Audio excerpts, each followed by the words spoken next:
everyone. Welcome to the Felicity, Optimist versus Cynic podcast with us, your hosts, Melissa and Fish.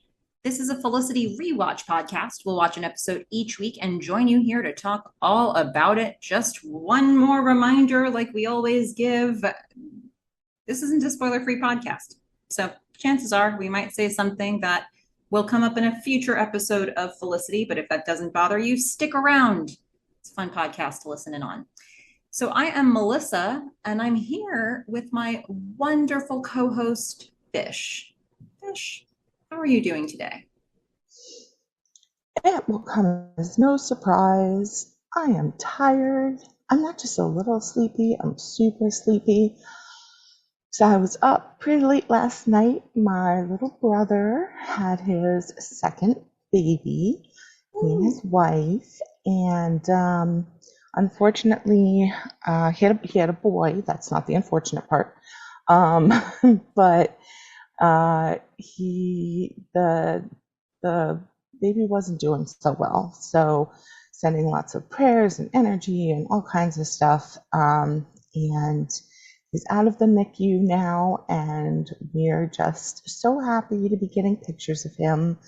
And yeah, it's been a long night, I think, especially for them. I should not be complaining, but I am a little tired, a little bit. Yeah, scary times, but happy birthday to your new nephew and welcome to the world. Oh, so great. Welcome to the team. The big cosmic team, you know? I don't know. Cosmic might be too big, but that's okay. We're all part of a cosmic team, I guess, I was right? gonna say, like, pick any distance and just make it a team. We're still part of it, yeah.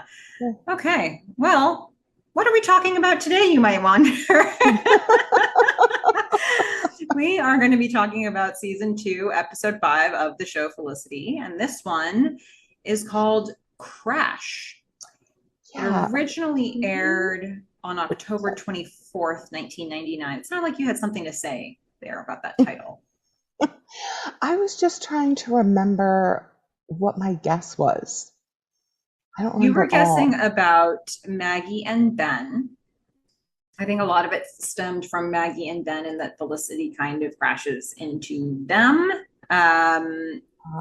which isn't entirely false, but not entirely true either. And we'll unpack that today.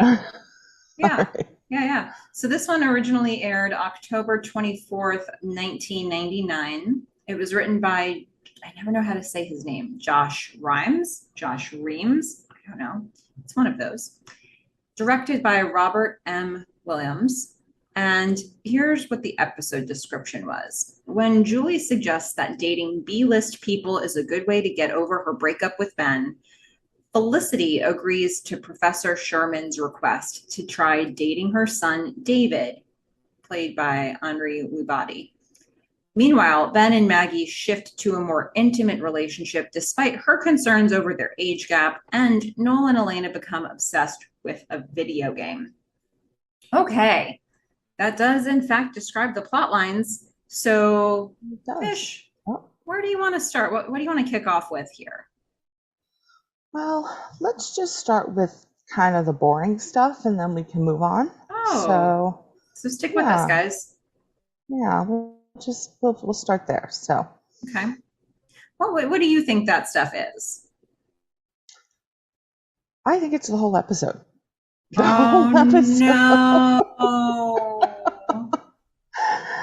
Yeah, this was a rough one. I'm not gonna lie. I mean, what happened here? I mean, I guess it's called Crash because all of these people keep like crashing into each other, like, and it's awkward. Like Noel and Felicity, and then Felicity and Julie, and then Ben and Felicity, and Maggie, who I have started calling Mags because I don't have time to write down her full name. Okay. But you discovered something about why also it was called Crash. Yes, I too was looking at some of the more existential reasoning, so why it could be called Crash. And then I was like, huh, I wonder what the video game is called. And I looked that up, and sure enough, that's Crash. So Yeah. this, I think, is more aptly named if you think of it just as the video game title, because I think Crash is not a great representation of what happens between the characters here. But if you were wondering, just so you know, the video game that Noel and Elena become obsessed with is entitled Crash on PlayStation. Yeah, I feel like a more apt name for this episode would be Awkward. Yes, Like yes. awkward all day There was long. so awkward or muffins. Muffins and coffee What or was awkward. up with all the A lot of muffins? muffins, a lot of coffee, and then a lot of awkwardness. So it could also be awkward muffins and coffee muffins Yes. and awkwardness. Uh-huh. I don't know, any of those. I think Yeah. we basically nailed all the themes in a matter of a I few words think here. that was it. I, Guess we're I done think that here. covered everything. Yep. Not everything, because I have one question. Okay, one It was, question. it All right. was right at the beginning, and I need your help, right? So Noel and Felicity are having this awkward dinner, Yes. and then Elena walks in, so it makes more sense, right? But they got Mm-hmm. like candles up and stuff, Yes. and Elena's just trying to, I don't know, talk about dating and stuff, and she's just making it more and more awkward. Uh-huh. And at that point, Noel asks Felicity to pass the ketchup. Hmm. Now they are eating spaghetti and bread. What did he just put ketchup on? Uh, I think it's fair to say that everything about this opening scene was weird. Name one thing about this opening scene that wasn't weird, listeners. I dare you. Or you, Fish. Anybody. Um, No, it was weird. Like even the fact that like Elena had set up a very romantic dinner for her and Felicity that included spaghetti with ketchup. So yeah, the whole premise of the so I think, what they wanted to achieve, I believe, in this opening scene was the shock value of us seeing Felicity and Noel at a dinner table with candles lit on the table, eating dinner. They wanted us to come into this episode like, huh, what's this all about? But unfortunately, when we walk away from the scene, we still don't really know what that was about, Oh, because they did not come up with a good reason why all no, this for was any of it. happening. But I'm Oh, serious. What did he put ketchup on? Because if he put it on the spaghetti, I'm very upset. okay, But he also should not be putting it straight on bread. right. There was nothing on the table to put ketchup on. And Hmm. they made such a big deal out of it. Did he have like a hamburger hidden under the table? He's really like, what's up with all this starch? I want meat. And then I don't know. Just, yeah, his secret under the table hamburger. I mean, So maybe everything about the meal was weird. Okay. everything. Then the setting of it, you get this moment, you see the two of them sitting at the table, the candlelit, you know, dinner setting, and you're like, oh, is this like a weird romantic? Like, how did we get here with this romantic? What about Ruby? Like, what's going on? And then Elena comes over and starts pouring a drink on the She's table. filling their water And I glasses was like she's like, a waitress. And yeah, I'm I was like, like, did so you Elena's parent a trap them? servant now? What's Right. I was happening? like, yeah, I went to Parent Trap, you went to Servant, but okay. Um, It was a it made no really weird sense. look. Yeah. And then she starts talking and it doesn't get any better because she sits there and says, "So, what's going on with Ruby? Are you seeing anyone, Felicity?" And then waits no time at all and just says, all right, well, like here, I'm going to make this less awkward by actually making it more awkward Mhm. and Because telling at each of this you. point, they had already been like it was a quiet dinner. They had been exchanging strange looks as they went. Like, apparently, we were supposed to understand that they both knew something about the other one that they didn't want to know or that was uncomfortable for them. So that's why there's awkwardness here. And Elena's going to call that out. Or they didn't know, Mhm.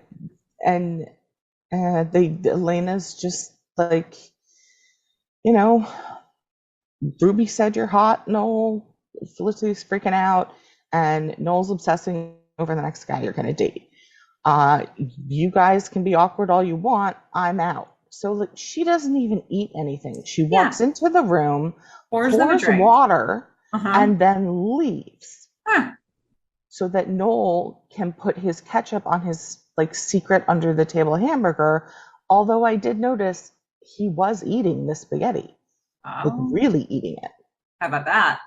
right? Scott Foley got dinner that night or day Yes, he or whenever did. they filmed this. Yep. But Yeah. if that dinner was ketchup spaghetti, I feel bad for him. Yeah.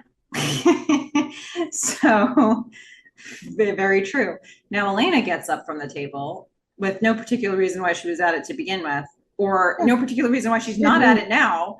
Yeah. And it makes no sense why they would have a can. Why so formal? Why so formal for all of this if it was just going to be Felicity and Noel. But anyway, so Elena is now departed from this conversation, having dropped these bombs, and it's even more awkward. So they're just like lingering in a weird, awkward silence, like, talk about someone who needs a date. And it was like serious sexual frustration. And then it's like, ha ha ha, audience laughs. Um, But we didn't. we didn't. Uh, No. so, And you have to really live in the awkward. You have to enjoy it to enjoy this episode, I think. And yeah. sometimes I do. I like living in the awkward when it's funny, when it's like you're making it awkward on purpose. But I feel like there was no purpose to the awkward. So it Um, didn't grab me. I think that the idea of creating awkwardness between characters here was well earned because many of them are in awkward places. They're still like finding their footing in their dynamics, especially Felicity and Julie, which we're going to see a little bit later, and Ben and Maggie. I mean, there's a lot of awkwardness here, and I think that's earned. The problem I had with the opening scene is that it was a totally manufactured situation. There's probably enough awkwardness for them without some of the bells and whistles they put around this scene. So I don't think that, I think if they could go back and have the writer's room take a fresh look at this scene, I'm willing to bet somebody could think of a way to do this that made more sense from a lot of different Cutting it perspectives. or putting Parmesan cheese on the table. Yeah. I'm just confused Um, about what Elena's role in all of this was and why there were candles on the table. Like, why? I'm telling you, Why? it looked like Elena was setting up a nice dinner for Felicity. I mean, we don't know. But why Maybe that? that's the way they eat every night. She just likes candles. But I should rephrase my awkward thing. It's not that I don't believe in the show there wasn't purpose. I agree with that. But the type of awkward that I like is when someone like comes into a scene and creates awkwardness between other people for their own enjoyment Mm-hmm. and then laughs about it on the inside. I enjoy that type of awkward. I don't feel like I felt like Elena was trying to make things better and just like made them worse. Hmm. Okay. Well, Yeah. yeah. I mean, who knows what everybody else thinks about this scene? I think we both didn't feel it for maybe slightly different reasons, but we were both feeling the awkwardness. I don't know. Listeners, how did this one land for you? Uh, okay. We talked about it. I feel like it's a real wet Yeah. blanket of an opening, but we can keep moving through. Um, Yeah. Noel obviously forgives Elena mhm. because he then he has bought himself a $99 PlayStation. Mhm. And I guess being the young, I don't know, computer enthusiast that he was, he started out on an Atari. Mhm. Um, and I did enjoy watching these graphics and hearing him say, like, look at these graphics, and Which I Nintendo remember that changed that my being a life. conversation back in the day when you see somebody who was like really into like Mortal Kombat and you're like, look how realistic it is. Um, it's I I feel like still like these are Mortal things people Kombat. really say. I still like Mortal Kombat, but I wouldn't say it's realistic. But it's kind of awesome. Yeah, Um, yeah. but now Well, with like VR technology and all of that stuff, like I've been thinking about saving up my money and actually getting an Oculus because everybody is talking about VR and how amazing it is. And, there's even like exercise programs and stuff that you can do with it. And I've read Ready Player One and Two now, and so I just believe it's inevitable given that like, the metaverse is now real, I guess. I don't mhm. quite understand everything about it, but I don't know. It feels like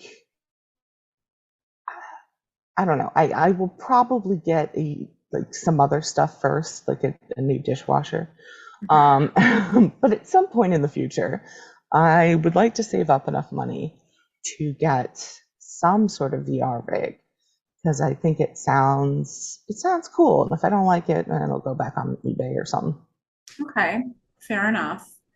Well, I mean, you're living in the world with Noel here, who just is ready to go and have this experience again. And it's making him recall, like you said, his history with video games and all the different platforms that he's used. And yeah, now he's going to play Crash, and he's excited about it.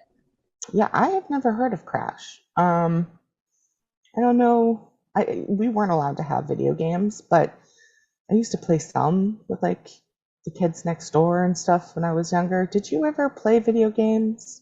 So we didn't have any video game systems at home. We played computer games. What was available for our Apple IIe. Frogger. My cousin, one of my cousins had, let's see, they had Nintendo for sure. I don't know if they had other stuff, but I remember playing some Nintendo games with my cousin when we were at like, holidays and stuff when we had a lot of time to kill. I Yeah. remember, gosh, Contra. We really liked the game Contra on Nintendo. We played Mario Brothers. Those were a couple ones that Yeah. were ones I we played a lot. pretty much was only the only ones I got to play were Duck Hunter, which I was quite good at. Mhm. Uh, if I do say so, if I do say so myself. Mhm. And then Mario, but I always had to be Luigi because Okay. I was at somebody else's house. Okay, fair enough. You know what's really funny? In other news of like stuff that you like, why is this still taking up brain space in your head? I remember playing Contra with my cousin, and for some reason, I remember the control we would use on the controllers when we would start a game to unlock something. There was a secret code that Yeah. unlocked something, and it was up, up, down, down, left, right, B, A, B, select, start. Why I remember this, like, Wow. this is occupying space in my brain that could be taken up by far more productive and relevant things. And I'm wondering if there were a way to actually choose, like, can I just weed this out to allow, can I delete this file and allow space for something else? I don't know. Nope. Yep, That's it's not the still way there. memory works. And chances Yeah. now that I've said it, I'll probably like dream about it tonight and they'll be even more locked in. So, oh well. Total. That's just memory. Like I took what, 5 years of Latin, and the only thing I remember is Anculae lanum trahunt. Uh-huh. The slave women spin wool. Right. Yeah. These I are mean, things what? you What? may one day find a context for that. I don't know. No. Probably No, not. there is no context for that. Yeah. I mean, uh, at least I can pay it forward, right? Listeners, if any of you have Nintendo or will have it in the future, and you happen to have found the game Contra again, try up, up, down, down, left, right, BAB, select start. You both have to do it. And apparently something great happens as a result. What? But you I don't don't remember what. remember. Yes. Okay. So Um, the more yeah, you also, know. this will be an ongoing theme. Noel should have sprung for the second controller. Right? Yeah. Yeah, Yeah. I don't know. yeah. Maybe Crash was a one person game. Probably not. I don't feel like that Probably existed, not. but eh, Yeah. yeah. Well, it was a $99 system, so they had to cut corners somewhere, and I guess it was going to be on the second controller, Hmm. which, again, allows us some comedic moments when they're fighting over the one controller. But yeah, so, we move from these moments into Felicity's leaving a tape for Sally, wouldn't you know? And Felicity's just reiterating the tensions. Oh, okay, so apparently Noel is worried about me dating, but I'm not dating anybody. Dating no one is great. No pressure here. Hmm. Yep. That'll Um, last 2 seconds. yeah, then there's a little pressure. A little bit. Mm-hmm. I felt like this whole thing was very weird. Yeah. And maybe not, I mean, on the surface, it's already weird. It's her professor saying you should meet my son. And, as it moves on, she's also going to give Felicity advice on what to wear Mm-hmm. and her makeup, um, which generally I think people should do. But uh, in this context, very weird, but it also felt like the stereotypical Jewish mom setting Mm. someone up, and Okay. then it's like David shows up, and I thought somewhere in here there would be a something about her thinking that Felicity was Jewish or something because of a bracelet she wore or something. Mm-hmm. And I was like, I feel like Felicity does not like wear anything that would give you that impression. Mm-hmm. Um, or like you probably didn't see her at Temple. I also But never then, had an impression that they were trying to say that Professor Sherman and her son are Jewish. yeah, it just seemed very kind of like a stereotypical setup that you'd get. I don't know. And I'm just like, Yeah. this is weird because then they don't actually say anything about it. So I'm like, Uh, all right, well, I guess I just kind of made that up. I think you did make that up because I don't know. Again, I think that your brain was doing the work to fill in the lack of writing or good writing about it, right? Because this is once again a weird scenario where Yeah. they're just trying to expedite some things here. They're trying to make it so that Felicity starts dating. They want it. There will be a payoff to the weirdness of the fact that it's Professor Sherman's son in a future episode, but we have to start here if we're going to get there. So, it does start in a strange way with Professor Sherman like buttering Felicity up. She's like, oh, your assignment was so great this time. You're really learning. I'm so proud. And then she's like, by the way, any chance you date my son? Actually, she says, are you dating anyone? Felicity's like, no. But where are we going with this? And then she's like, how about date my son then? And we just kind of leave it on Felicity's face, like, and then we find out when she tells Elena later that she then said, "No, I have a boyfriend," where she had just opened by saying she isn't dating anybody. But it just, demonstrates the strangeness of the position that puts Felicity in this approach from Professor Sherman. Um, so So Yeah, weird. So it's weird. it is a weird setup. We get context, a little bit of context for it by the end of this episode. We'll get a little bit more payoff in a future episode, but for right now, this feels to me like a pretty inappropriate ask from Professor Sherman. Mm-hmm. And Yeah. I don't get the impression that she's, Icky. yeah, like, I think she's a Like any woman hardcore, would have done. yeah, like, I get the impression from what we've seen that she is a hardcore teacher, that Yeah. she, like, does harsh critiques. But I don't think that Professor Sherman would blur this line. And then she did.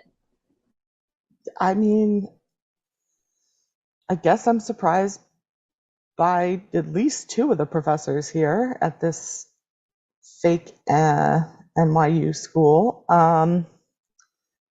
So yeah, I mean, I there are don't going to be a know. number of professors in this show who do inappropriate things, but the Yeah. Professor Sherman we have seen, and I honestly, if I try to think about what's coming up with Professor Sherman, I think even the Professor Sherman from the future, I just don't know why she would ask a current student to do this. I mean, it just it's more awkwardness. Like they're just making the whole episode as weird and awkward as possible, Yeah. with at least for me no payoff because I don't think it's funny. Yeah. Like if they were trying to make Felicity feel awkward, like that would be funny. Like she was going off to the professor's room and being like, look what I just did to this stupid kid. Mm-hmm. Um, yeah, but no, she's serious. Yeah. And So she's got tips. yeah, Yeah. going to give appearance tips. And I really And did think Felicity was going to say yes. I'm liking this new Felicity who she stands up for herself. She mm-hmm. says no. I mean, she's going to change her mind, but whatever. She's telling people off. I'm enjoying this. I liked a More lot of that assertive. too. That actually ended up being my note from an optimist, which I'll get into a little bit later. But the standing up for yourself bit, she does that a few times in this Yeah. episode, and I felt they were appropriate times to do it too. Like it, I think she, I'm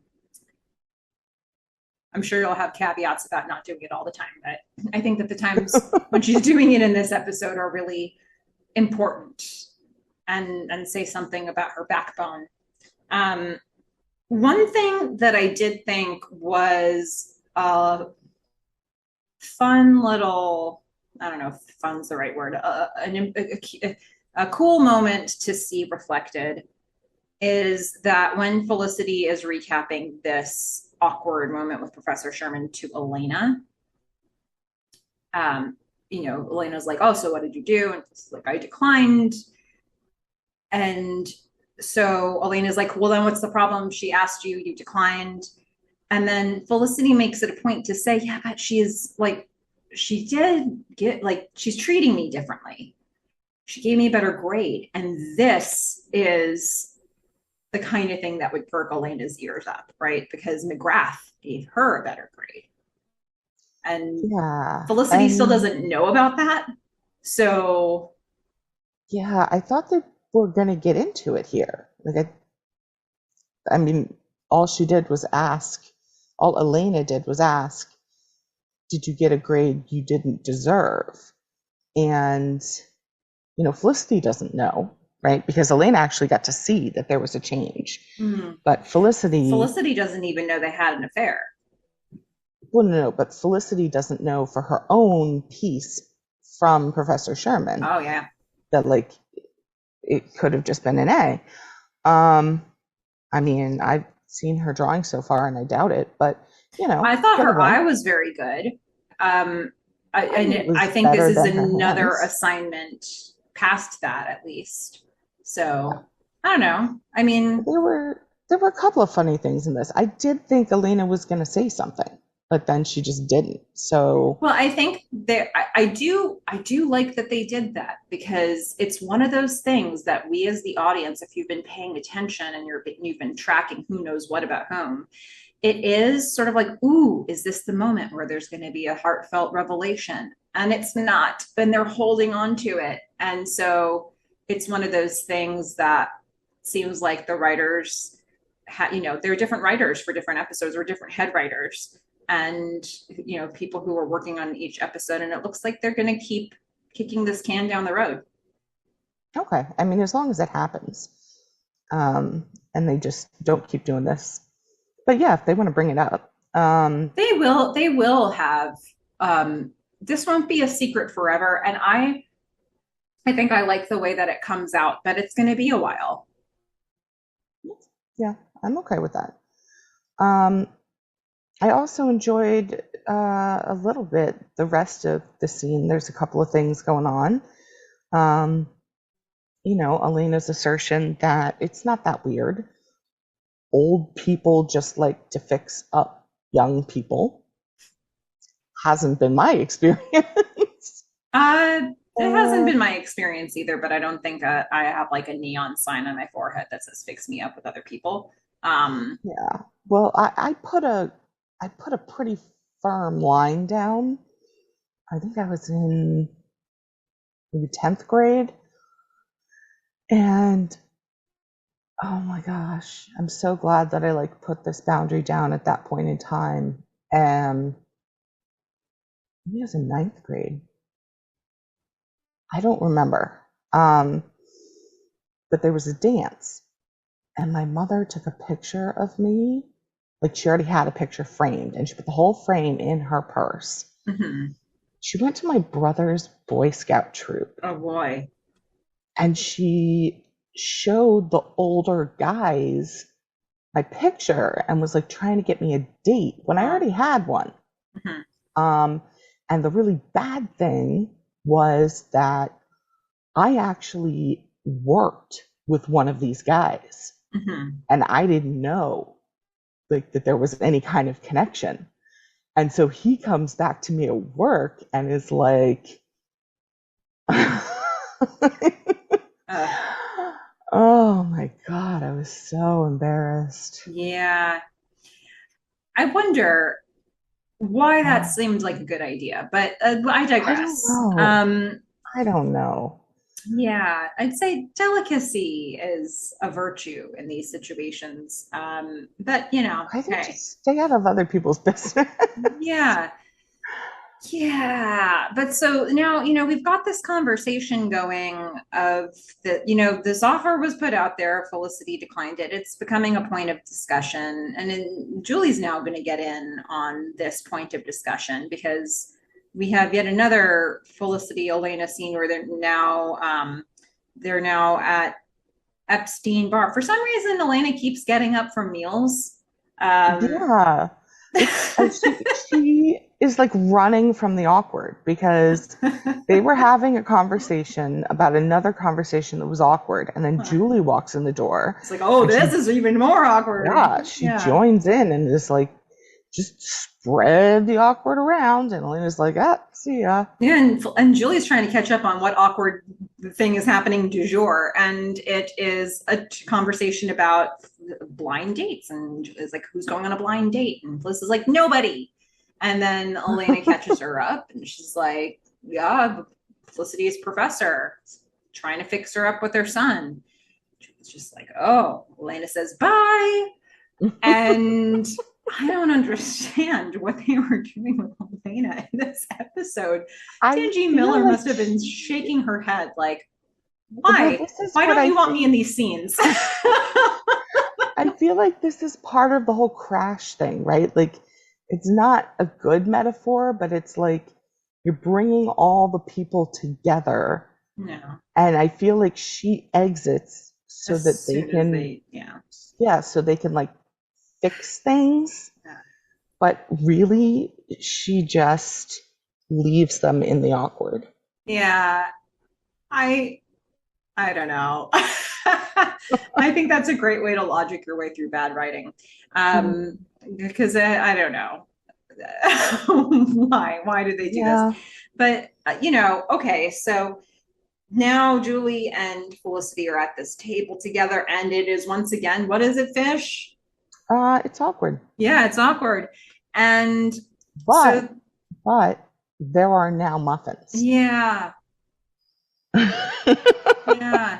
Julie, so this is the second part of our trilogy in the name, right? The Yeah. awkwardness, muffins, and coffee.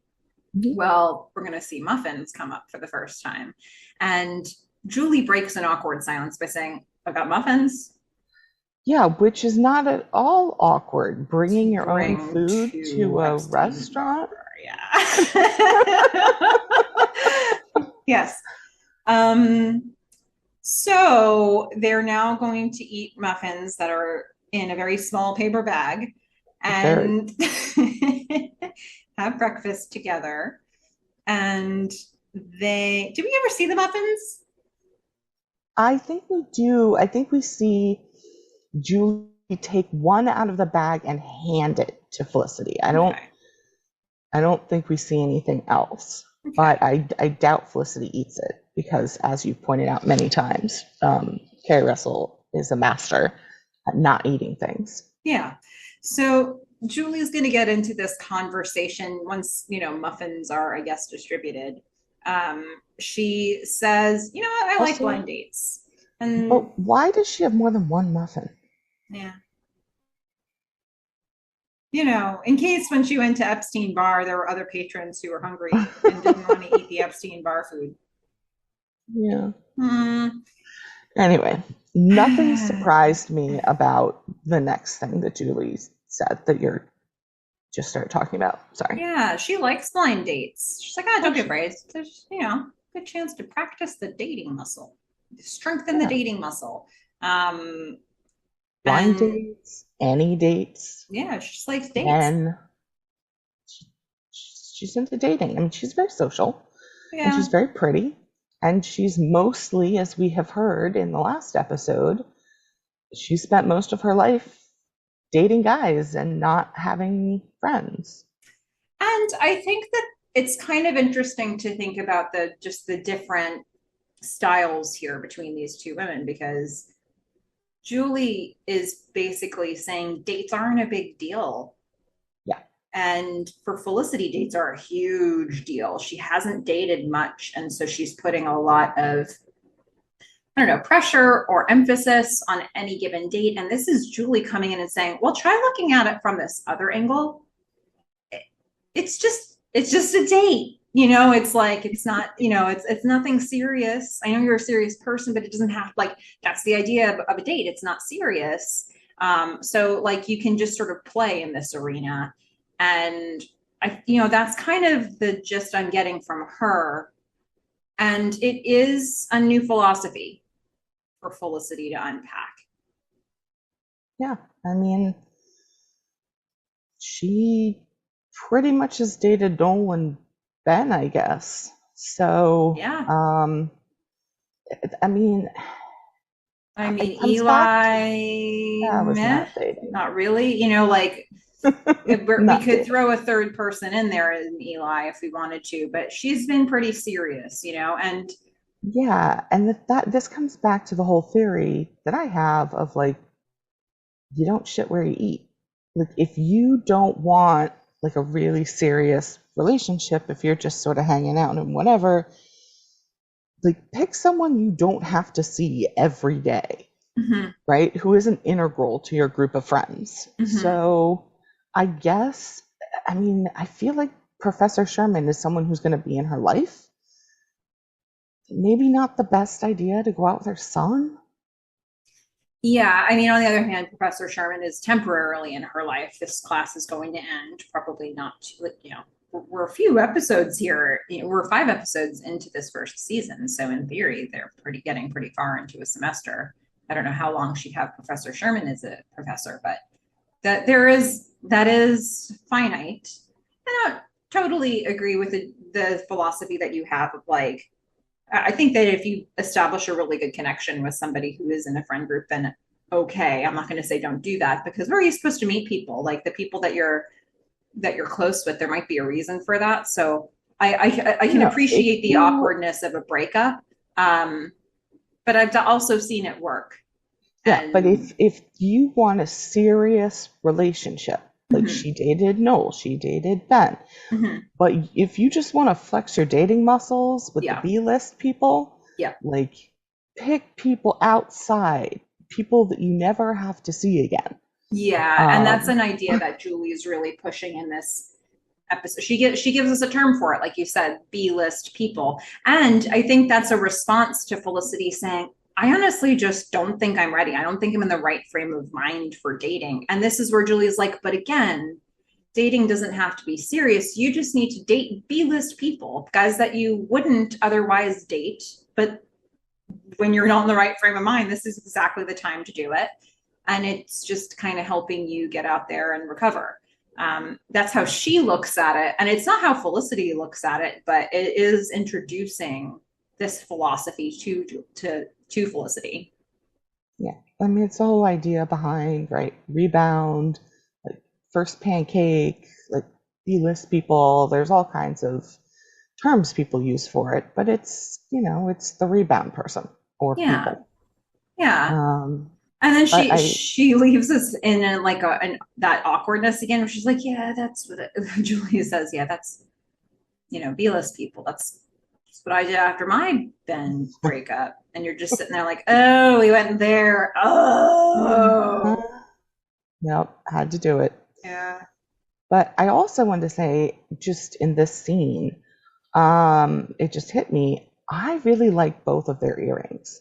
Like Oh. Felicity has these really tiny ears. Like Carrie Hmm. Russell has tiny ears, so they have to give her tiny earrings. Hmm. And I really like that, the little silver studs that she wears. Hmm.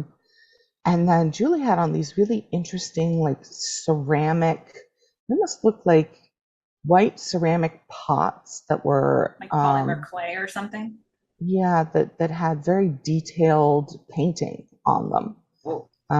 So I was a big fan of the earrings. Okay. Strong earring game. Awesome. Well, so we're now going to get into a new scene where apparently the the Felicity and Ben are, well, I don't know that Ben was actively avoiding Felicity. He might have been, but Felicity was actively avoiding Ben, and she was working pretty hard to stay out of his sphere, and that was successful for 2 episodes, right? We haven't seen a Yep. scene with them together since the list, this episode 2, but we're going to get some in this episode now. So they just happened to be on the same shift at Dean and Deluca. It sounds like Javier needed Ben to cover for a shift that Felicity was on, and maybe that was on purpose. Who knows? We haven't seen Javier in a little while.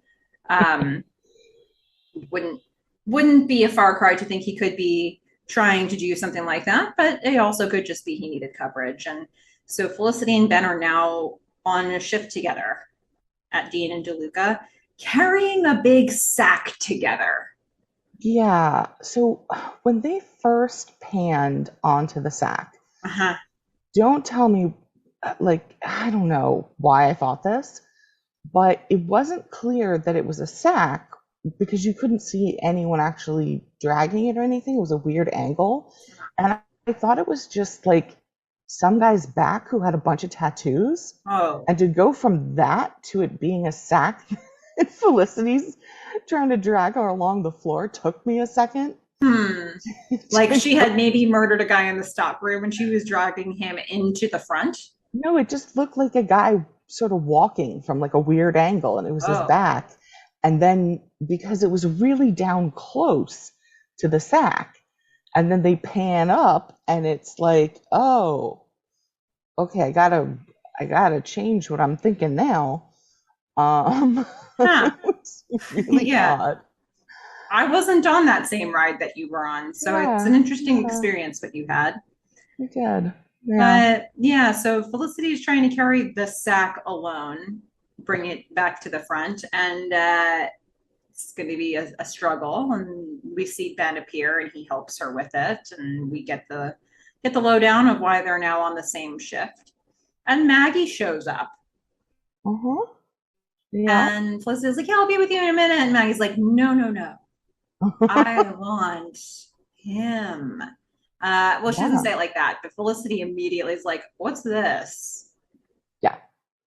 As Well, if Maggie had said it like that.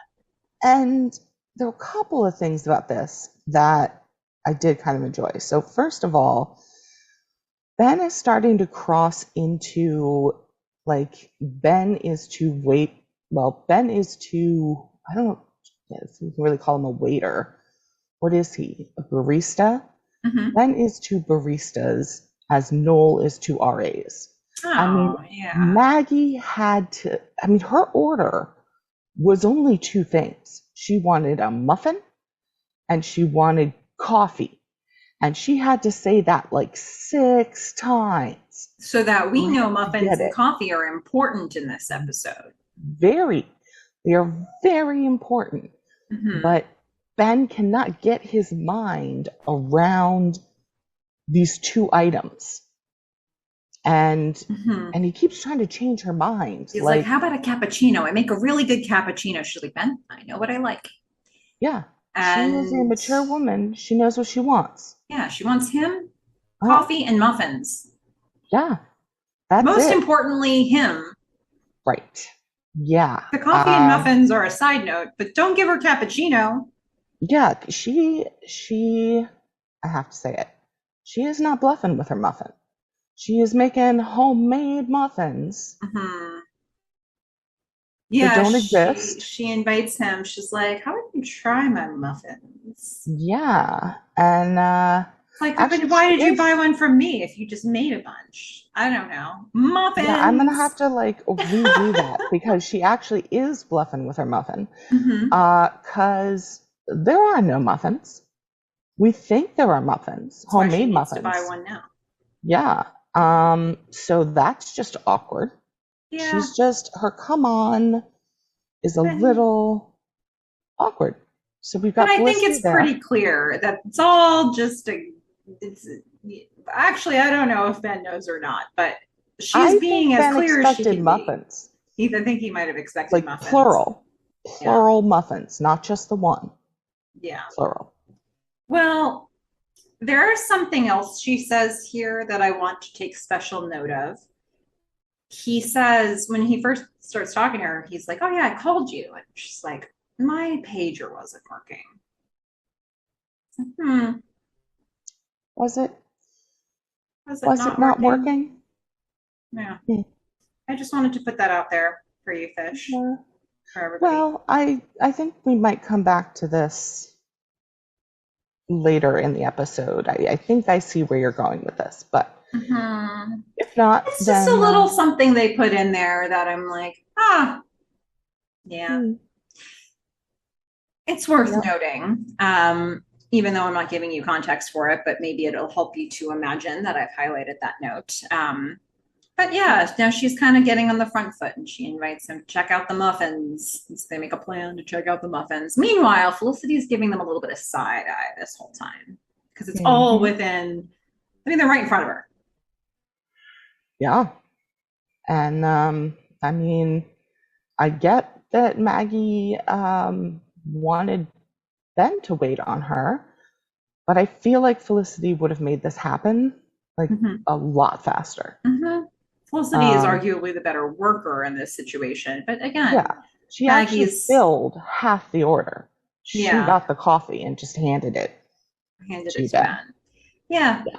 And, at this point, when Maggie goes away and Ben comes back to sort of finish up and help Felicity, they don't unpack what just happened at all, but Felicity is obviously taken note of the interaction Ben just had, and Ben's like, "I'm gonna go get the rest of the sacks." Um, and then he just kind of departs the screen, but you're left knowing that Felicity observed all that and took note of it. Yeah, and I am surprised throughout the times that she and Ben are together so far that it's not anywhere near the level of awkward as her and Noel and her and Julie. Mm-hmm. It's, Your and I mileage just may find that vary on the weird. next scene that they're in, but yeah, I Yeah. I think there's at a base level there's still a friend connection that didn't get disrupted. So I just feel like after that big like tell-off scene and all the avoiding, there should be such a big difference. I mean, she's even had, the conversations with Noel and Julie. Yeah. She's had nothing with So do Ben. you think, you know what? Maybe I'll ask you this question when we get to the next scene. I'm just going to make it a note to ask you about it. Because I'd like to unpack that like lack of awkwardness that you're sensing and see if you think it's appropriate or badly written.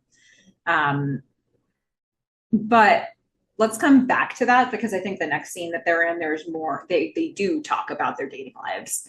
Um, and they get into more than just like the how are the drapes looking conversations or like it's time to move the sacks.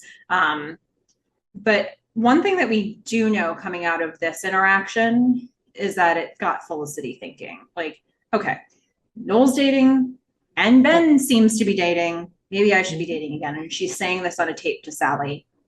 Like, and these tapes to Sally must be like, make up your mind, woman, because the last tape she left Sally, or the last part of the tape she was leaving Sally, she's like, I'm happy not dating anyone. And then, like, literally, the next thought is, maybe I should date again. So Yeah. Sally must just be like, huh, what's going I on for mean, this girl? Sally's hanging out. She's, she can't contact her. She's dead. She's a ghost. Yeah, She sees what's going on. yeah, yeah. So, yeah, she's in the know. So we get that note, and then we're going to cut back to Noel and Elena's place, where Noel is now officially sucked into this video game. And Elena is wearing a very unfortunate hat. Oh, I Elena. noticed that, and I generally think hats are silly. And this hat made her look especially silly. It was like a Mad Yeah. Hatter hat. I was gonna go with like a cat in a hat, but like Okay. shorter and more purple. Yeah. But yes, I agree. It Yeah, was I not a noticed hat that this. should have been on her head. I would argue no hats should be on a person's head, but especially not this one. Yeah. I'll Yeah. um And I'll agree on this one. Yeah. Noel is totally sucked into the game. Elena's like, what's going on with this game? But Yeah. she's like trying to get his attention. Noel's not really able to focus. And then Ruby calls. Yeah. Um so I at this point will share that I have a family member who's female Mm-hmm. who got married, and I think they got divorced maybe 6 months later Whoa. because once they got married, all he did was play video games. Uh-oh. He didn't spend any time with her. Whoa. And so she just left him. But I saw the interest. I mean, Elena's personality is so intense Mm-hmm. that I feel like she, from this moment where she kind of is like, oh, what's this? While Noel just like throws the phone over the back of the couch. Yeah, he's Awesome. trying to play the video game while taking this call from Ruby, and then the phone flies out from under his ear across the room, and he's like, hold on, Ruby, you can't find the phone. Again, he's getting to a place where he's able to pause the game conveniently. And then he eventually crosses the room, picks up the phone, and starts talking with Ruby. And you're right, Elena capitalizes on the opportunity. Yeah, she unpauses and then she needs to repause. Mm-hmm. But you can see that little glint of this is not going to go well with your personality and video games. Mm-hmm. She's very competitive. Like you said, she's very serious. She's very focused, and she just needs a Yeah, place to channel it. But and she she's very gets her first success taste driven. here. Yeah, she's success driven, and these games, especially today, it's like you have to pay for all kinds of stuff. There's all these like pay to win game. Like I don't play, I guess, games that you can just buy, but like you have like games on your phone and stuff. Mm-hmm. And they make so much money because it's like this. It's like addicting, it's addictive. Yeah. So I worry for Elena and her future if she does not like just cold Rein quit. this in. Yeah, she gets her first taste. It's like a vampire getting their first taste of blood. She just starts, she unpauses the game, starts to play. Noel sees it while he's on the phone with Ruby. He's like, "You're ruining my lives." And then he's like, "Oh, sorry, no, Ruby, that wasn't for you." And then I do enjoy this little, he's like, "Repause, repause, repause, repause." Just like, what? What's free pause? And he's like, "No, pause." I did enjoy that. It's not that it was great writing, but it was just so well done. Yeah, It's like, I mean, Noel's got these moments like with the beats and this stuff where he goes, a bit manic, and like his physical comedy and mhm. his just the way he speaks and everything about him is so discombobulated that he just can't do life. But I Elena's really great in enjoy these it. too. I like as we get to the upcoming scenes, like we haven't seen a lot of moments of her comedic timing in this Yeah. show, but she totally has it because you see it Mhm. in this and later, like in the "Have you tried the jump and spin?" And it was like, yeah, and then you just see her face kind of like, Yeah, she's oh got some great looks. yeah, she's got some really good looks in this scene, in these scenes coming up, and it was fun to see that because we have not really we've seen intense Elena, but it's not often converted into the intensity as funny to us, Yeah, and they went all the way there in all this the way. episode. Love it. Now back Loved at her the face. ranch, Yeah. Here's Felicity, Felicity getting a yeah. little more advice from Professor Sherman because she has, in fact, decided to go on a date with her son, David. She has agreed. Yep. And Professor Sherman points out she has a very nice face. Uh-huh. Note she says nothing about her hair. Yeah. She just says you have a nice face. It deserves to be highlighted. Just wear something light. Mhm. Um, Yeah. yeah. Yeah, well, still, this is still awkward. It's like Felicity says, "I'll do it," and Professor Sherman says, "Which assignment?" She said, "No, your son." Like, what? I What? know. Maybe not the best way She to. works her way out of that phrasing, but Yeah, it was still notable. it was. It was. And they But are just going to give us this little bit before they move on. But we see. yeah, we see. And Megan doesn't think it's a big deal because, Professor, single son, clearly he's gay. Yeah, Like he's she's sure. not interested in you. Grad student plus mother plus artist equals gay. Yeah. Her math seems to be very off. But that's her opinion. Her opinion is that Felicity, this does not matter for you. Well, also, in another math equation, blind date equals sub basement of pathetic. Yes. Um, Not the I'm not advice she gonna got from Julie, I'll tell you that much. yeah, I'm not gonna argue so much with that one though, especially in the way that this happened. I personally think that blind dates kind of aren't great. I mean, if it's like a friend of a friend and I really, really, really trust that friend, and Mm-hmm. that friend knows me really well, then fine. Mm-hmm. But I mean, it's so easy to just invite someone to a party, or I guess not so much with coronavirus, but like we all meet online now anyway. Mm. I mean, at this point in time, if you met someone online, I mean, you were gonna be on Dateline, like Mm-hmm. one way or another. That was your future. Mm-hmm. So Mm-hmm.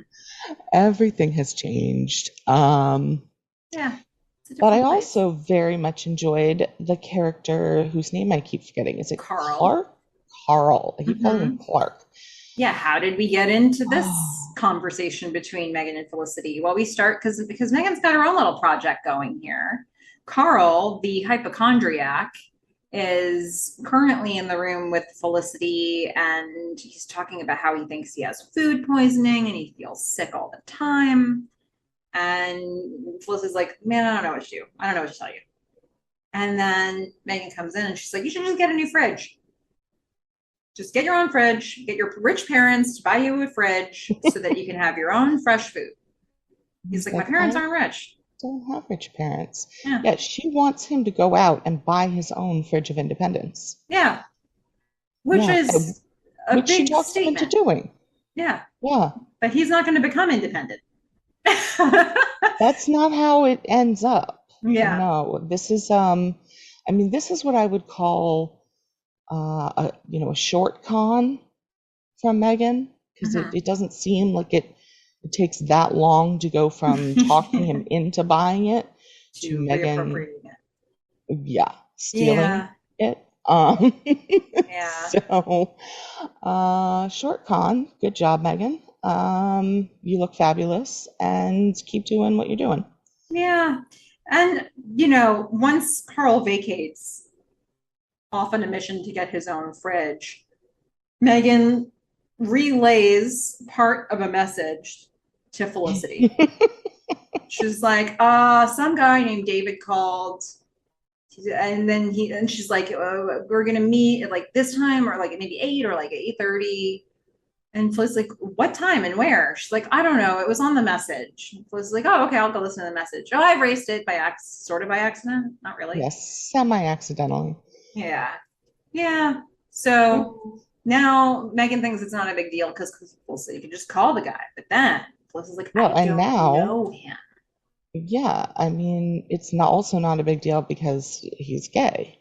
Yeah, So even when she gets the full information, Megan still does not believe she's done anything wrong. absolutely anything at all. Yeah. Yeah. So we understand Megan's stance on this situation right away. And I'm not really sure how Felicity figured out when and where to meet this guy. But Guessing somehow she got in touch with Professor Sherman, or maybe she just showed up at Epstein Bar at 8 and just waited, since that's the only place that exists. yeah, except they ended up meeting at a French restaurant. So I don't know what to tell you. I still think it's Epstein Bar. They probably have like a back French room. Oh, okay.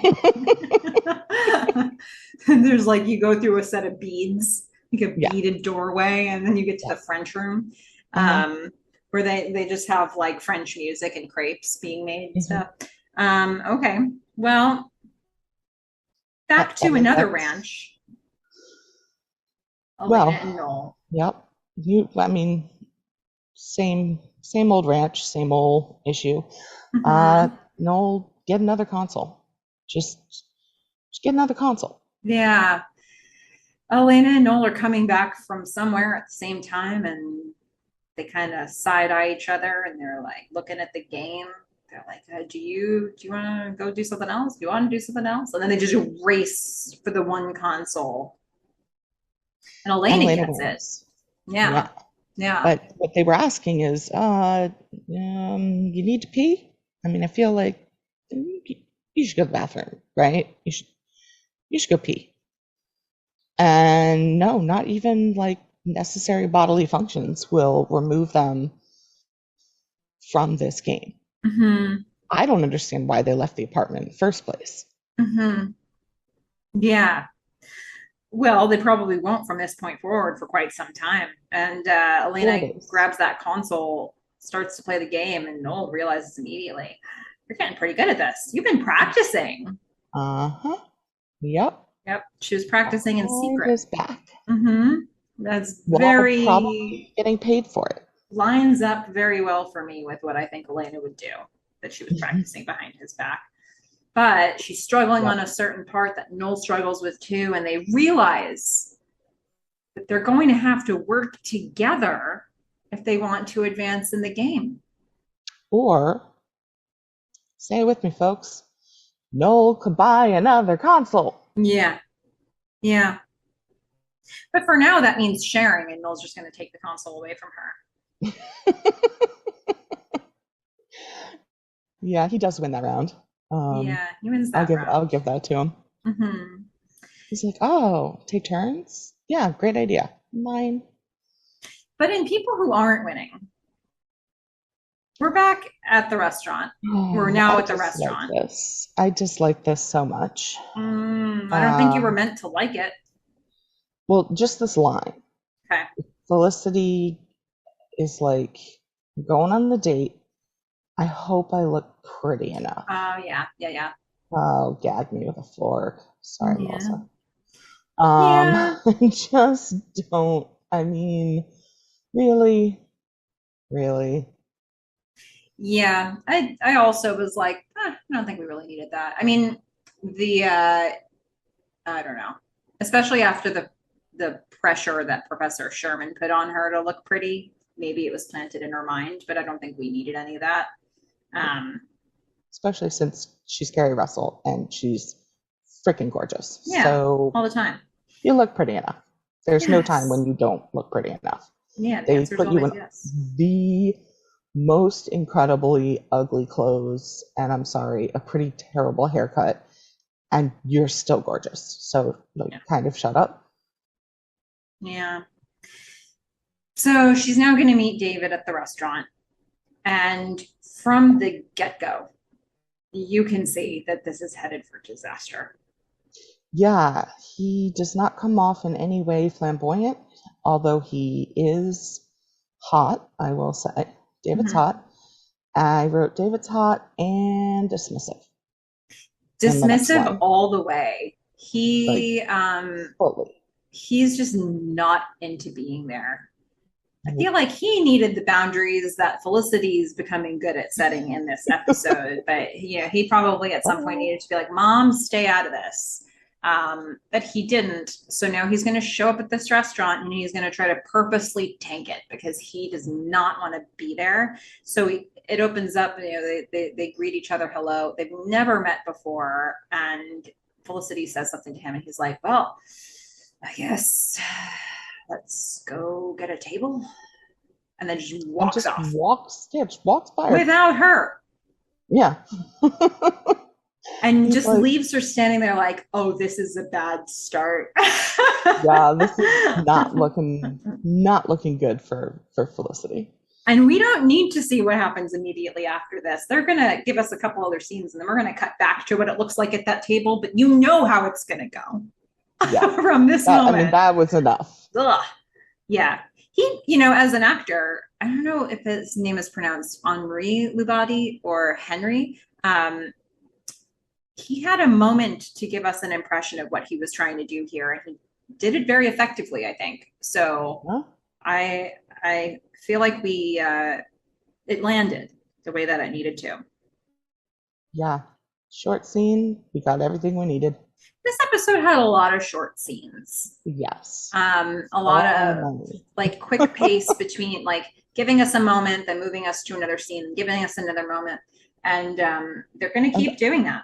all of the moments are awkward or like pretty horrible. Yeah. So I'm just like this whole episode is a bit of a like car crash. It's It's a little bit of a uncomfortable. train wreck, a little bit Yeah. of a dumpster fire. Yeah. Um, Or a bit of we're all out of muffins, yeah, like because Maggie.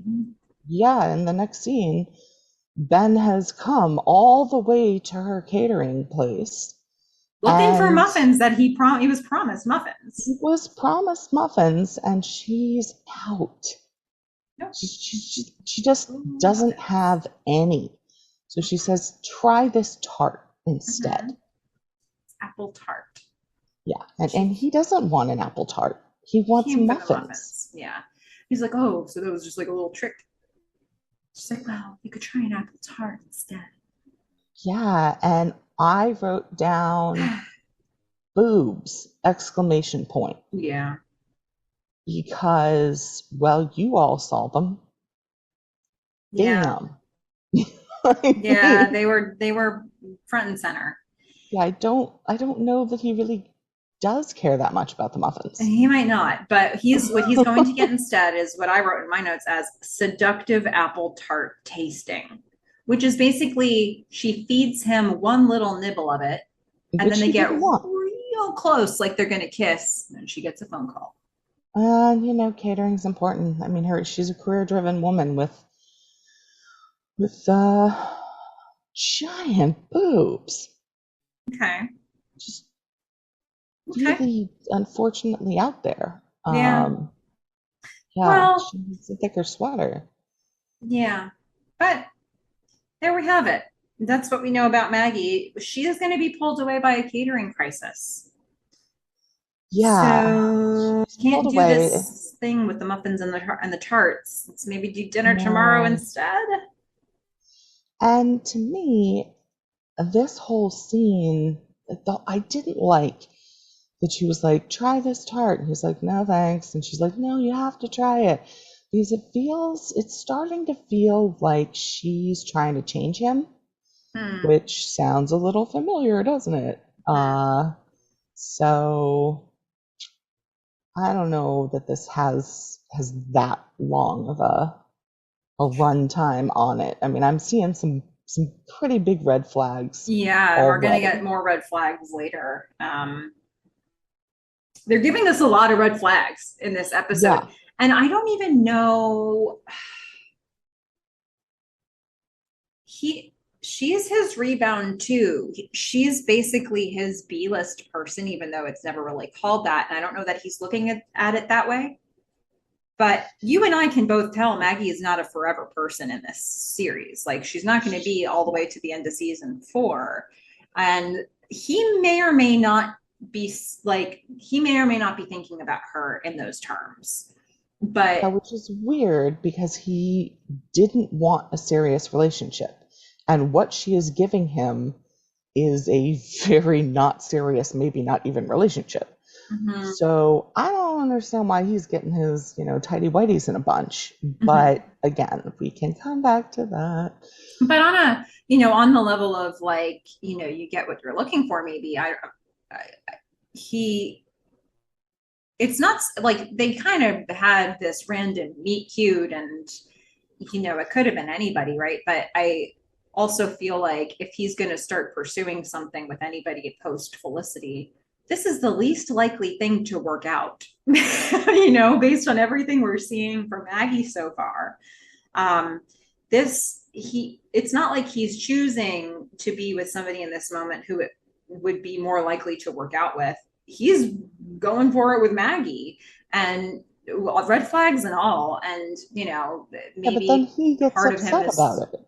yeah. But I think sometimes you know it's really funny what you put out there and what you attract. You may or may not always have fully unpacked what you're putting out there and what you're attracting. And I think that's true for so many of us, where you get a little further into your life and you start thinking, like, what was the common theme between all these people? And then you're like, oh, I see. It's like what you let in is partly on you, but we aren't always uh, ready to absorb that of what we've been attracting, what we've been putting out there, what we've been accepting. And I think you do that when you're ready to start looking at those things. And sometimes patterns become very clear to us, but it's not at all uncommon to become emotionally invested in something that's probably not that great for you, or where there were red flags and maybe you even saw them, but you explained them away or pushed them away, um, not necessarily understanding the psychology behind it. So I do not fault Ben for starting to feel attached and across this episode, even though he has very much chosen this to pursue something with somebody who is in so many ways not available to him. Yeah, very unavailable. And I don't know, it'd be interesting to see like what patterns you see between Julie, Felicity, and Maggie. Because In I feel terms like, of Ben pursuing relationships with them. yeah, I tend to think of them as, at least what we know of Maggie so far. It's like two serious relationships. So I can see like there's a little bit between Julie and Felicity, although I do think they're very different. Hmm. I would put But Maggie in a Maggie, different bucket. I think I think that Julie and Felicity were available in different ways. I mean, Felicity had the complication of Noel, but from everything we knew about Felicity, she was like ready to throw down. Like you follow a guy to college, you might be ready to throw down. So I, she had that complicating factor. Julie didn't have that complicating factor, but she was coming off of a sexual assault. yeah. So she had that. Um, but she wasn't leaning on anybody else in the process. So I think those two women were available to him and serious about being with him, even though they had some complicating factors. And Maggie feels like she's on completely the other end of this spectrum. And I think she makes it very clear. I mean, I don't think she's leading him on at all. Mm-mm. So, mm, So, um, even though he's starting, I think he's getting attached, or at least I will think that way by the end of this episode. But I don't know if he realizes that he's actively, I, I don't know if he realizes on a psychological level, on it like that deep level, I am actively pursuing a woman who's not available to me. He's getting the signs, but I don't think he's really absorbing them in the way that you would if you were looking for the red flags. you And know, he is nobody's talking to him to give him this like, is Maggie your B list person? He's not.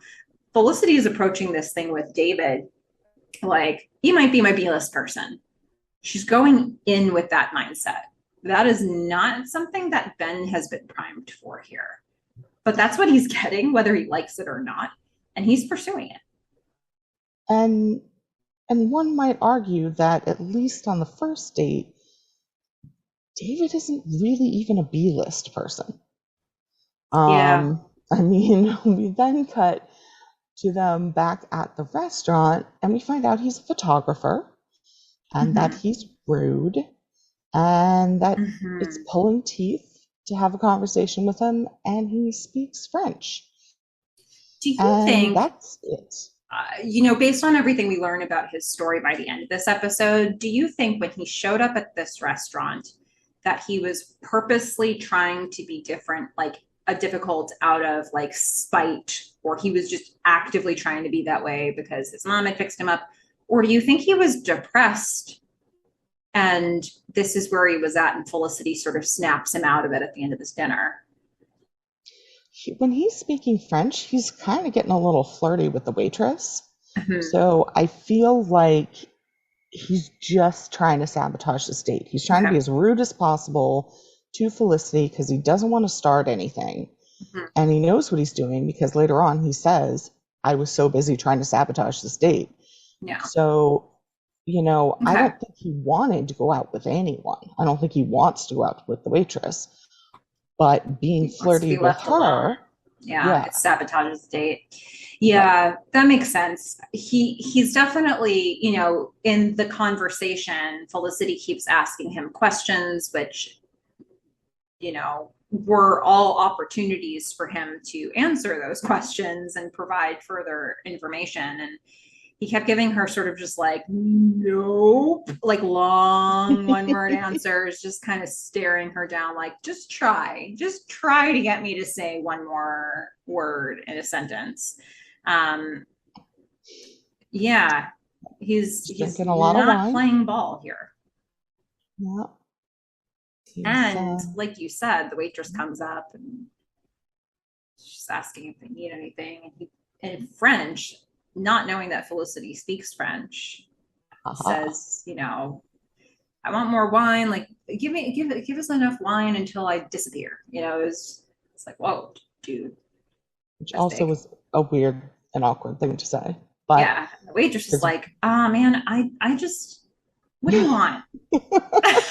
Like, what type of wine and how much of it do you want? Like, that is what I do.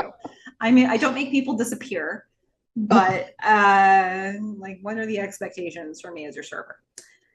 Yeah. I would like you to buy this wine and then take it into a cab before you black out. Yeah. I do not want to clean anything up. Not cool. Felicity knows she's in trouble here. Yes. So she is gonna scamper away. Yeah, she's gonna look for a payphone in the restaurant. Which is awesome. Mm-hmm.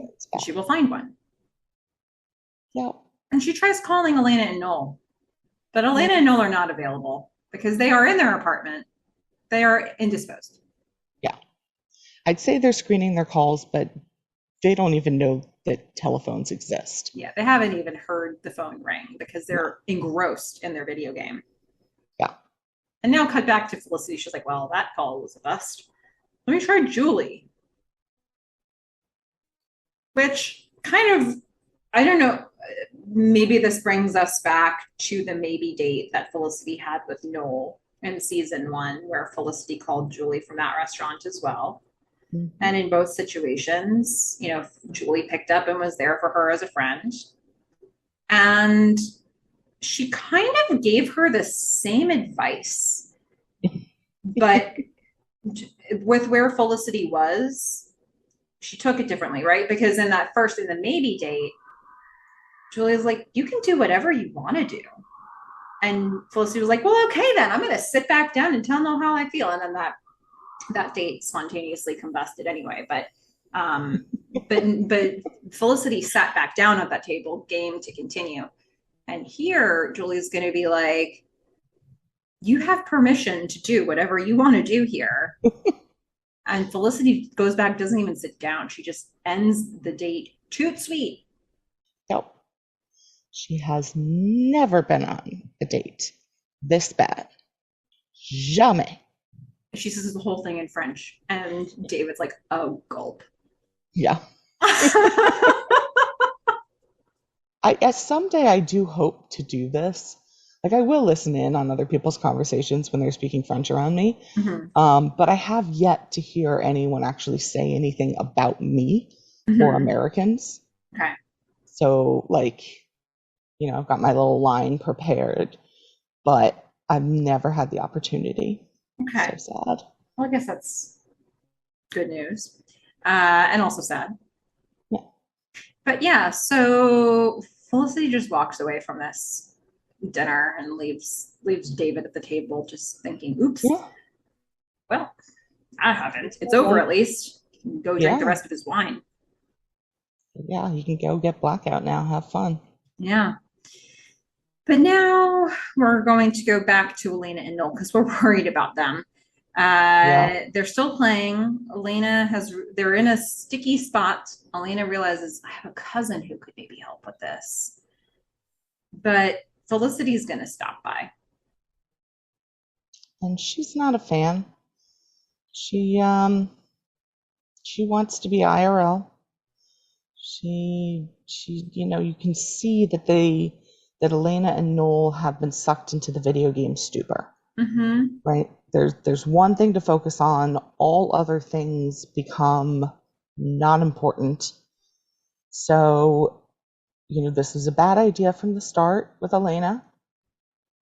She's being very intense. She's like, we're gonna get through this, and Felicity's just like, hey, we were gonna do stuff outside.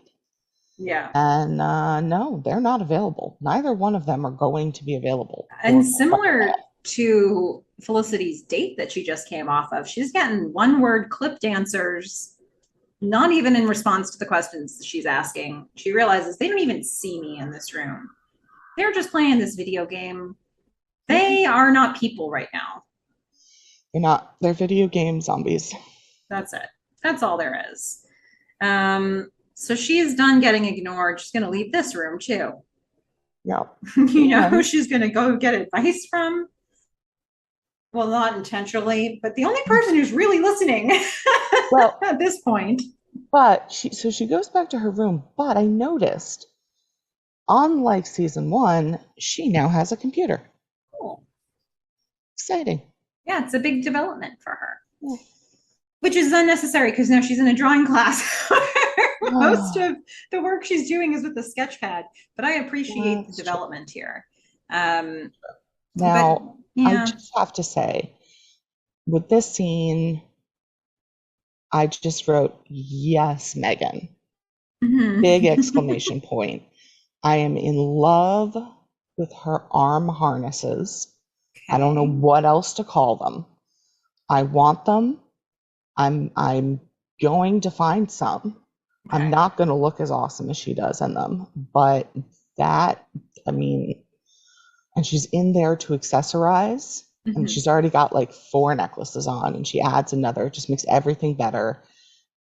Just yes, Megan, yes, like costume department, yes, yes, yes. Okay. All right. And Megan is gonna just, I don't know, throw some salt in the wound to be like the I told you so of all I told you so's date was terrible, wasn't it? Yeah, Felicity's like, but uh-huh. he wasn't gay. He wasn't. He wasn't. But nonetheless, the date was terrible. Yeah, And Megan feels it was really bad. reassured that her view on the world has been validated again, and she's about ready to get it, leave and go out the door. And as she opens the door to leave, David's standing there. Uh-huh. Hey, sorry, can we Uh-huh. go out again? Felicity's like, the what? Yeah, and here is where I wrote, yes, Felicity! Exclamation point. Yeah. Yeah. Felicity is like, were you at the same date I was at last night? Because that was horrible.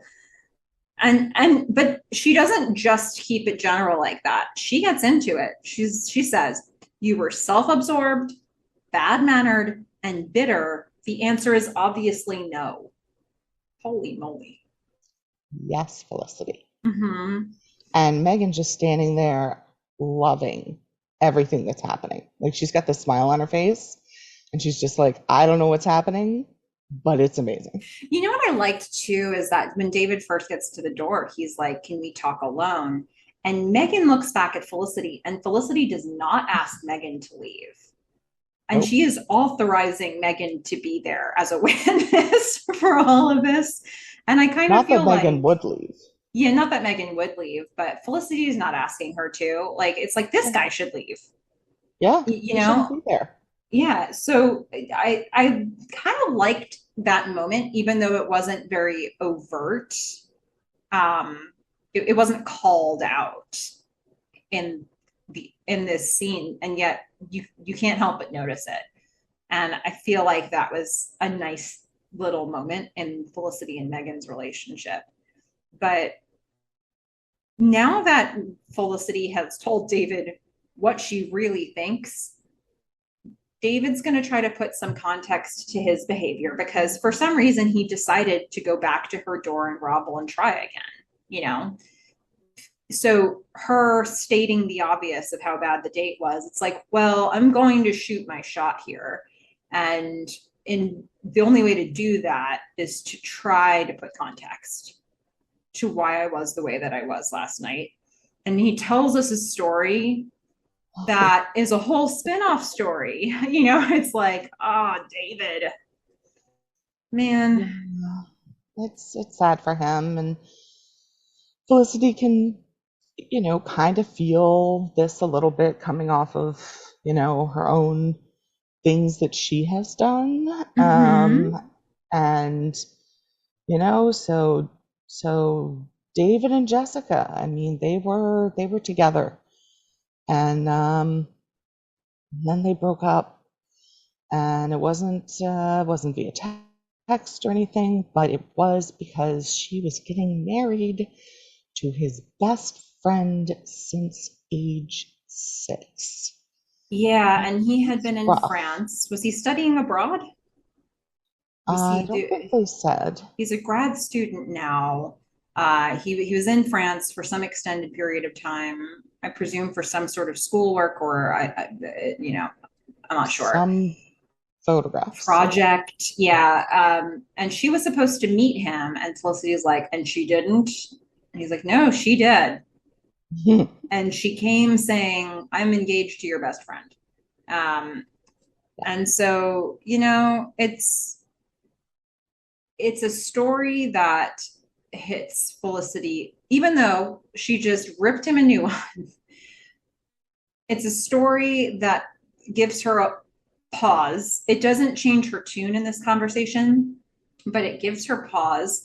And I'm sure that she's thinking about everything that happened with Julie and Noel and Ben and her role. And, she certainly wasn't in David's position in that situation.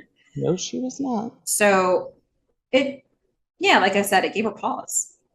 Yeah. And I did like him in this moment because I actually like these two relationships for Ben and Felicity. I mean, they're both dating older people who, I mean, he comes out and he takes responsibility and he apologizes. I mean, that's a very mature thing to do. Yeah. So, I like that for her. And I like what Mags over here is doing with Ben. She's like, look, all I want is a smash and dash. That's it. I'm gone. But there's nothing else that I'm interested in. Yeah, So, he's gonna invite her up to his place. They're walking. He's gonna invite her up to his place because she's not gonna tell him where she lives. Right. I mean, she had invited him for muffins. So now it brings us back to the third leg of our three-leg stool analogy for this episode. He is going to invite her up for coffee, which he does not have. And instead, she will be treated to some smoothies. Oh, yeah. Sean finds out Ben just brought Maggie up to the loft and Sean's there and he finds out that Maggie's a caterer and it's on. He's on like Donkey Kong. You need to try this new product that I've developed called smoothies. And as he's like stirring it and getting it ready for her to taste it, he's talking about how they could partner together and like she's a caterer, people in the room, they're going to eat food, whatever food you put in front of them. And why not smoothies? Yeah, I mean, a catered party is not dissimilar from a prison. Yeah. In Sean's estimation. That's a theory that he posits. Yeah. Yeah. And basically they're stuck there and they're gonna eat what's there. So and you're right, why not smoothies? Yeah. So she tastes it. He gives her a little spoonful. She takes the smallest amount she can and is like chewing something. Yeah, it does feel like maybe this is the scene you were talking about from the last episode where like there was something left on her tongue that she wished was not there. Yeah. Which is okay because she has a strong palate, but Sean's gonna, I'm gonna go to the Russian spice store. I'm gonna go fix this up and get it into, a different phase. And Ben's like, why don't you give her a call when it's in the edible phase? Yeah. So there's that. And then Maggie's thinking about heading home, but no, Ben's gonna convince her to stick around. Yeah, with not the greatest kiss in the world. I mean, yeah. It was like they didn't want to touch each other. Yeah, it seemed like he was maybe Ben didn't want to get the taste of smoothies. He's like, you are super hot, but not that hot. Yeah, it's like, when people are like, you taste like strawberries. It's like, nope, I've tasted smoothies. I don't want anything to do with this. Yeah, we noticed the same thing here. We've seen Ben kiss other people in this show. That's not how he kisses generally, I would say. It's awkward. Awkward coffee, lack of coffee produced kiss. Lack of coffee, presence of smoothies, kiss. Yeah, Yeah. and it was not great. Um, and but it was good enough, apparently. Maggie's. Hopefully he went and gave her like a toothbrush or something, and then they're in the bedroom, and Yeah. she has a Mag. question for him. Mm. Yeah, she wants to know how old he is. And she knows he's got class. Like, That's how old something is that he? comes up a few times here where she's like, Yeah, ah, yes, you have class. Like like she the is very child you aware of are. their age difference. Hmm. And he's Yep. like, it's not that big a deal, but she is very aware of it. So it's a big deal to her, which makes it a big deal. Well, it's not really a big deal for what she wants out of the relationship at this point, Yeah.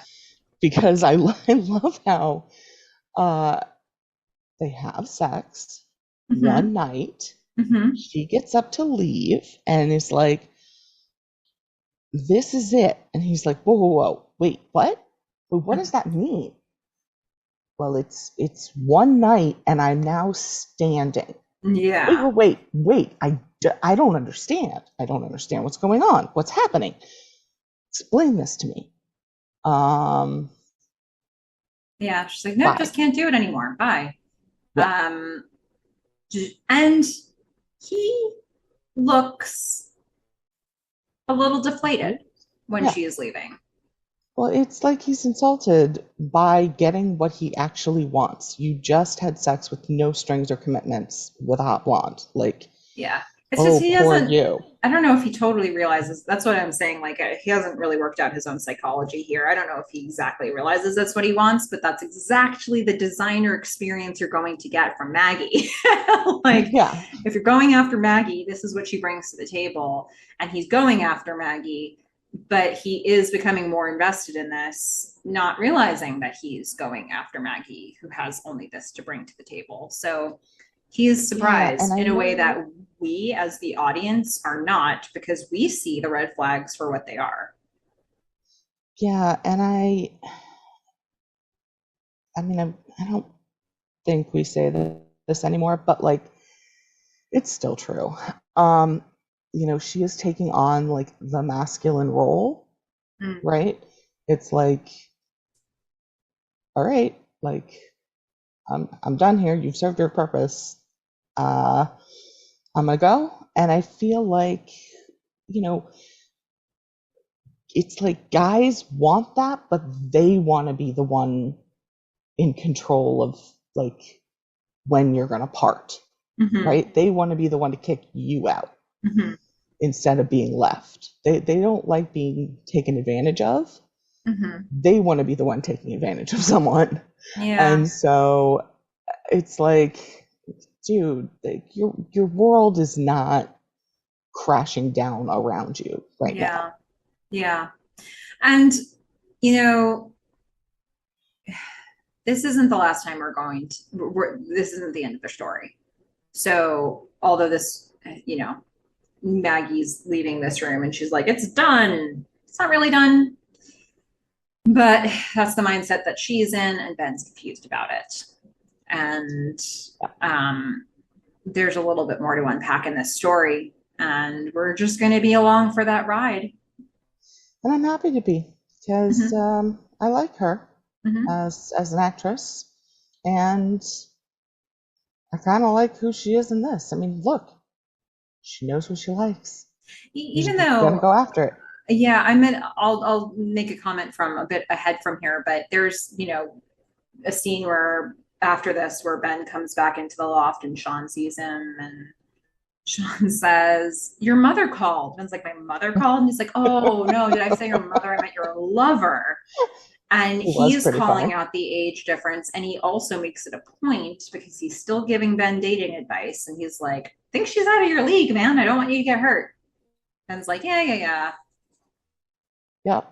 And I mean, as we know, Sean is 8 years older than Ben. Mm-hmm. So he's probably quite a bit closer to Maggie's He age. probably is. Yeah.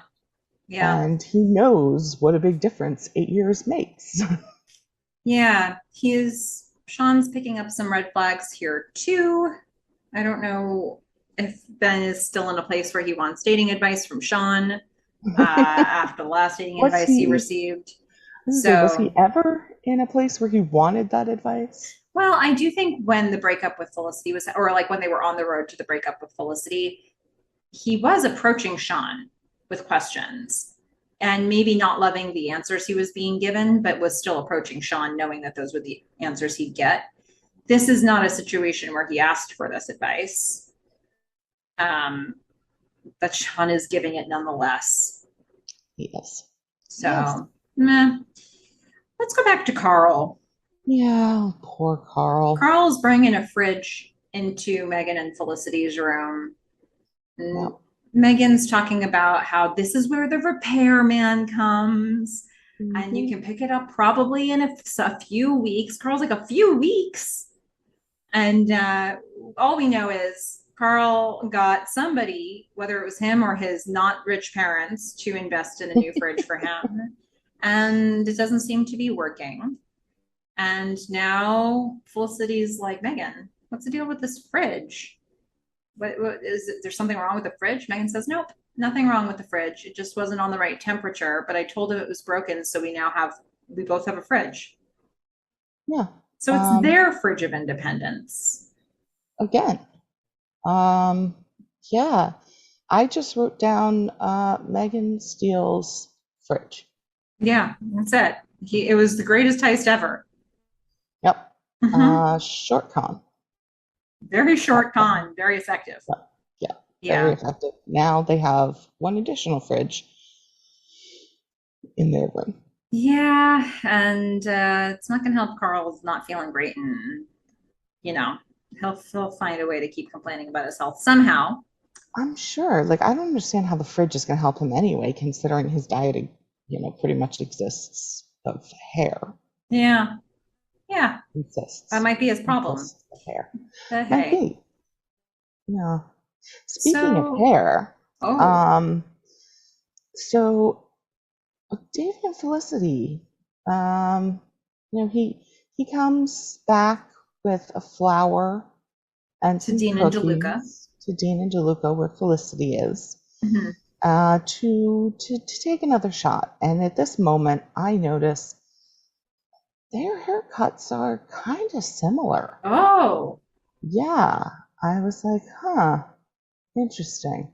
yeah, So I don't know, maybe same stylist. I don't know, yeah. but I that's what think I noticed. I think that this is, you know, if David had a plan here, this was, he needed the two-part apology process for this to be effective. He has the first sort of, I'm going to disrupt your point of view of what happened last night. I'm going to, say, let's try again. I'm going to tell you my sob story. And Felicity isn't really in a position to back off of her boundaries in that first conversation she had. But here, he does come to her workplace with a flower and with cookies, and he apologizes. And I feel like they're hitting the reset button right here. Yeah, and Felicity tells him about her expectations too. She tells him yeah, about, you were my B-list person. He's like, what's a B-list person? He's like, you're my rebound guy. Yeah. she's pretty insulting there. Yeah. Considering he just brought her flowers, well, a flower and cookies, which she probably didn't need because she's surrounded by them. But I mean, I feel like she's still a little salty, so she's just gonna let him in on the secret. That he was And going to be her B-list person. yeah, look, wasn't really looking for you to be a great guy anyway. Mm-hmm. Didn't expect you to be so terrible. Mm-hmm. And then he comes in with, I mean, I don't quite know who to give the award to, whether to give it to David or Felicity, but I'm sort of on the David, like, worst line that actually worked Mm-hmm. award. He basically says, look, I was so busy sabotaging our date, and I was kind of drunk, that I never bothered to look at you or listen to what you said. And then she agrees to go out with him again. And then he says, but now I wish I had. Let's try again. Yeah, It's like, yeah. oh. Huh. I I feel like that would not work on the majority of people. Well, I think, what I do like about the foundation that they're laying here is that even though it started with this really like terrible first date that didn't work out, if you like, they're starting fresh from a place of honesty where they're both like, look, here's, like, here's what I was looking for out of this, and he's like, here's what I was, thought was happening, and they're starting. There's a lot more to learn about each other, but they're starting from a place of sharing truths. Yeah, they And are. They're both being real rude. I'm yeah, just cutting through all the crap. yeah, and I guess So they're both yeah, saying we want something that doesn't involve all that nonsense. And they're both willing to not be too precious about their yeah, experience of the first date and what their expectations were. And I think Felicity agrees to give it one more chance, and I get the sense that they're going to start with not just a clean slate, but like willing to give each other the benefit of the doubt. yeah, but also I think exactly what you said, like not really expecting it to go anywhere. Yeah. Like both of them kind of understand that, like, sure, we'll give it a second shot because we're both just kind of flexing our dating muscles. Mm-hmm. This is not going to be who I marry. Yeah. Yeah. So now we're going to head back to Noel and Elena's for another very short scene, which pretty much just reinforces every other short scene we've seen from them. They're still stuck on the game. Uh, Yeah. and Elena realizes that she can call a guy. She can get some help with where they're stuck. The only thing that felt necessary to, well, I don't know if it was necessary. I don't know that this scene was necessary, but I I do agree. like when they close the scene, you get that look. The camera's pointed straight at the TV, and you see Elena next to the TV looking down on it, glaring. And the It only was. reason I need this scene is to see that still shot. That's it. Yeah. But So, but you could have done that like at the end of one of the other ones or the mm-hmm. beginning of the next one. Absolutely could have. Yes. I don't think that this was a necessary scene, but we are going to something that has far more meat to it, which is a scene with Felicity and Ben. They're not at Dean. They're outside a building, so it almost seems like they've chosen to stick around and have a conversation where they're actually talking about dating. Yeah. And Felicity's saying something about, David, and she points out, like, what about you? What about that woman I saw, that older woman? He's like, she's not old. And she's like, oh, I didn't mean that. I didn't mean that. Um, and they both, hope that it works out for each other. And what did you think of this scene? I mean, it felt awkward, but in a conversational somehow way. Like it didn't feel like the awkwardness we've seen from the other scenes. It was awkward because of the subject matter, but Yeah, they I just also, wrote down, how is this not more awkward? yeah, I mean, I felt like it should be a lot more awkward than this. I mean, they're talking about other people they're dating, and I almost feel like they're like, um not repressing, but like they're just not acknowledging any feelings. They're just shutting it down.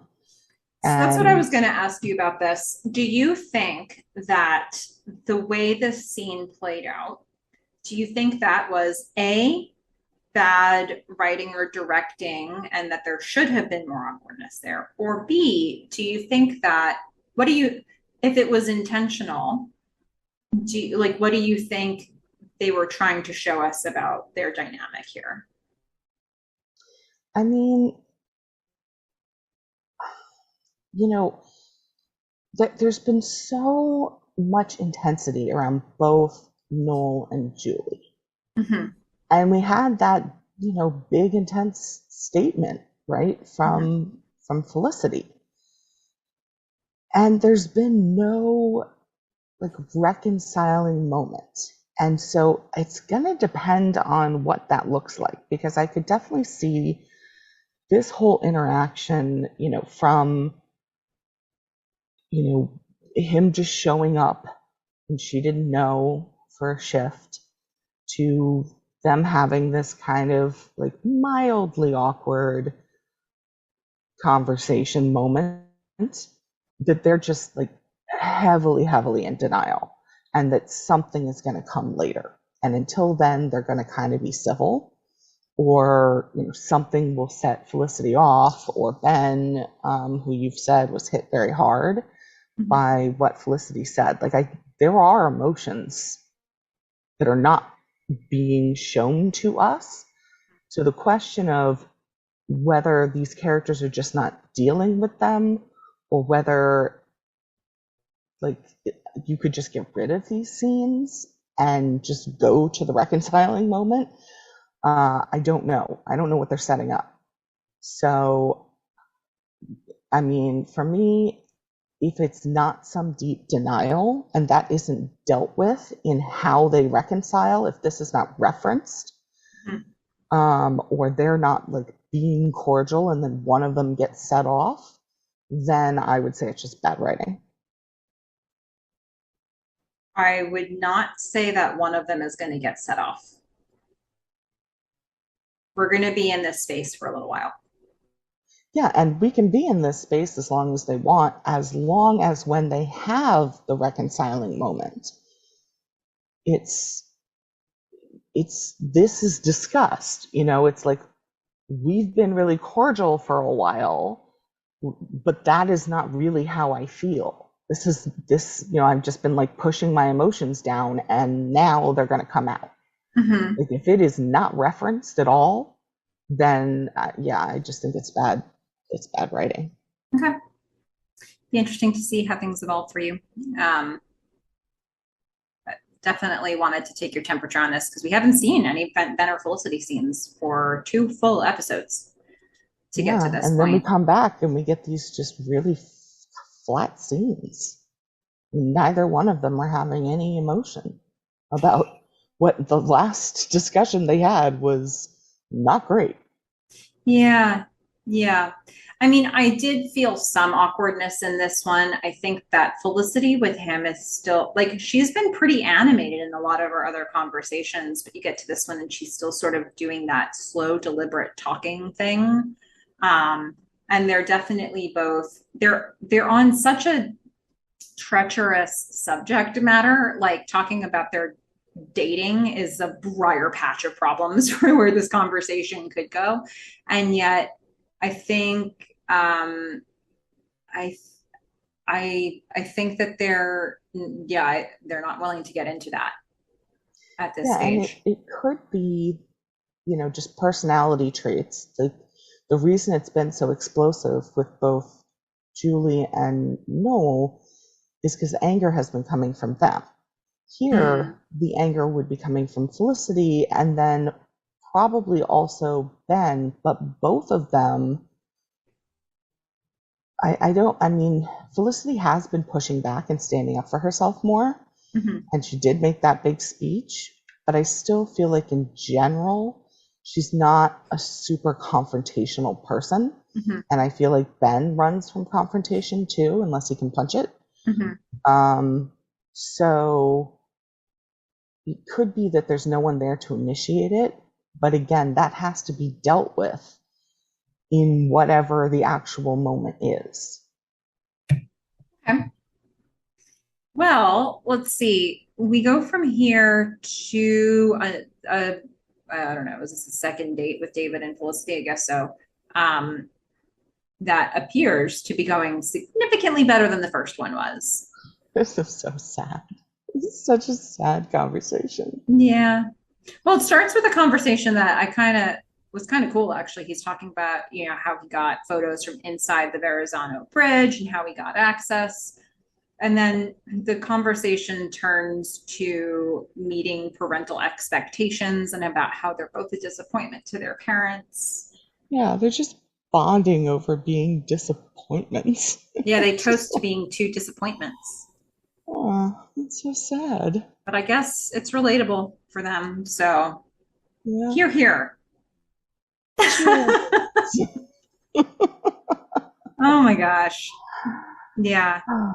I mean, this brings us to another unfortunate scene where we're finally progressing things with Elena and Noel. They're And still at their apartment. this is my moment where I just loved Elena's face. Yeah. I mean, The comedy of this was so great. They played this perfectly. Elena finally is like, no, we need help. We have to have help. This is killing us. And so they called Gary. They got a number for a guy named Gary.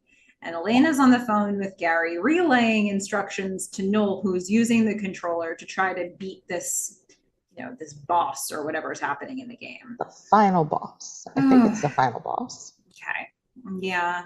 And Elena's shouting out instructions. Noel's trying them and it's not working. Did you try to jump and spin? It's not working. It's not. And Noel's had it. Gary doesn't think they're very good at the game. He doesn't think Noel's very good, Mm-hmm. which Yeah. may be true. So Noel takes the phone. Yeah, he's got something to say to this dude, Gary. He's gonna rip into Gary. Yeah. And as soon as he starts just ripping into Gary, I start laughing. And I say, he's probably like 8 years old. Mm-hmm. You overshot. I did. I did. Yeah, I enjoyed that. I knew this was coming. Where he just rips into this guy. He's so mean to him. And Elena's like, he hasn't given Gary a moment to speak. He's just laying into him. And then the first sound he hears coming out of Gary's mouth, the first sound that is emitted from Gary is the soft sound of crying. He's made Gary cry. He made Gary And cry. Noel doesn't understand. He like looks at Elena. He's like, he takes the phone away from his ear and he looks very confused. He's like, he's crying. Mhm. And Elena has to point out, he's 7. Yeah, not 8, 7. Not 8, 7 years old. Yep. Yeah, it was like 7 years old.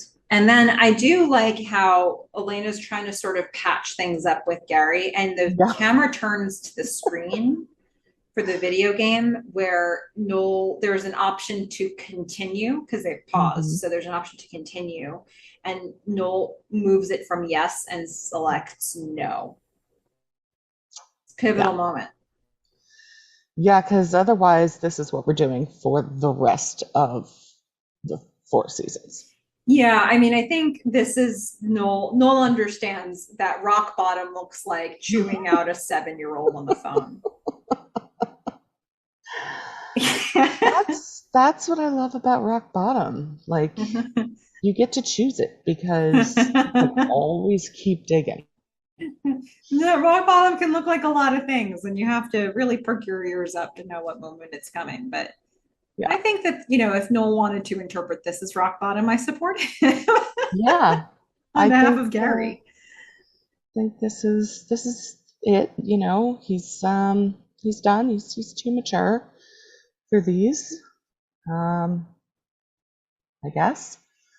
So, I mean, good on him. A lot of people don't have this moment and end up losing their wives. Well, yeah, yeah, that's a sad story what you told. Yeah. Well, it's a good thing that happened because Felicity is going to need to check back in with Lena and Noel in a little bit, and now they're going to be potentially available for that. But in the meantime, David is walking Felicity to her door, and he's like, you know what? I'd like to date. It'd be an honor to be your B-list person. Yeah. They have some bad music going on in the back, and they hold hands. You know. I kind of It's liked that just a song. sweet, yeah, This the scene where they're walking. yeah, that's Say not bad. move on. Something, Yeah. something, something. Da, da, da, da, da, da, so something, something, something. Yeah. Um, I was not familiar with I, that song, but I I'm also don't sure. own the DVDs, Yeah, so I'm sure that you. Well, I don't know that song except for this, but that's what I'm I don't saying. know. I felt it was appropriate, and frankly, you might argue I don't even know the song for this based on how I just performed that. But Yours did have much more of a bluesy vibe yeah. than the actual song, Mm-hmm. which I feel like did not. But it was a Okay. cute moment. They got to hold hands. He says basically like, "Hey, you need an F boy? I'm right here for you. Yep. I'm here. He's raising in his hand. Yeah, I will be that So guy." yeah, Felicity seems like they have agreed that they're going to be each other's rebound people. Hmm. They're okay with it, and now we head back to Elena and Noel's apartment. Felicity is looking for Noel, or she's looking for Elena. Elena's not there, but Noel is. He answers the door. He's like, "Come sit." A couple things happen here. Her eyes rest on something called the It Girl's Guide to Video, and Noel's like, "Ah, oh, it's a gift for Ruby." And I Felicity's think like, it's pink. right. That's she'll like that, sure. Weird. Um, and then Felicity chooses not to tell him about David. Yes. And that is a specific choice that she makes, which we're going to learn in her voiceover that she's like, why tell an A-list guy about a B-list person? Um, and then, he invites her to coffee and they go out to get it. Because I thought, coffee, once again, yes, yeah, this time, hopefully, wherever they go, Epstein Bar, there will be coffee. coffee, who knows, maybe even muffins. We'll see. We'll But see. guaranteed, it will be awkward. Um, Yeah. And this yeah, was our story about awkwardness, muffins, and coffee. I think that it was thoroughly told. I think it covered everything. I would like to put a finer point on my note from an optimist, which we started to cover anyway. And it sounds Yes. like we're pretty lined up here, but I also liked that Felicity standing up for herself. And, we've said in the past, I think in the first few episodes where we had more conversation about boundaries, we're both very aware that setting boundaries is tricky. There can be backlash to that. So I don't just blanketly go out and say, stand up for yourself all the time for any reason, because sometimes you'll get that backlash and you need to know that's coming. In this situation, though, I think that the moments when Felicity stood up for herself, I think were warranted. I think were relatively low stakes for her. And it was sort of like, do I want to spend more time in my life doing this thing or, being treated like this? And her answer was no. And saying so, there weren't a lot of repercussions for it.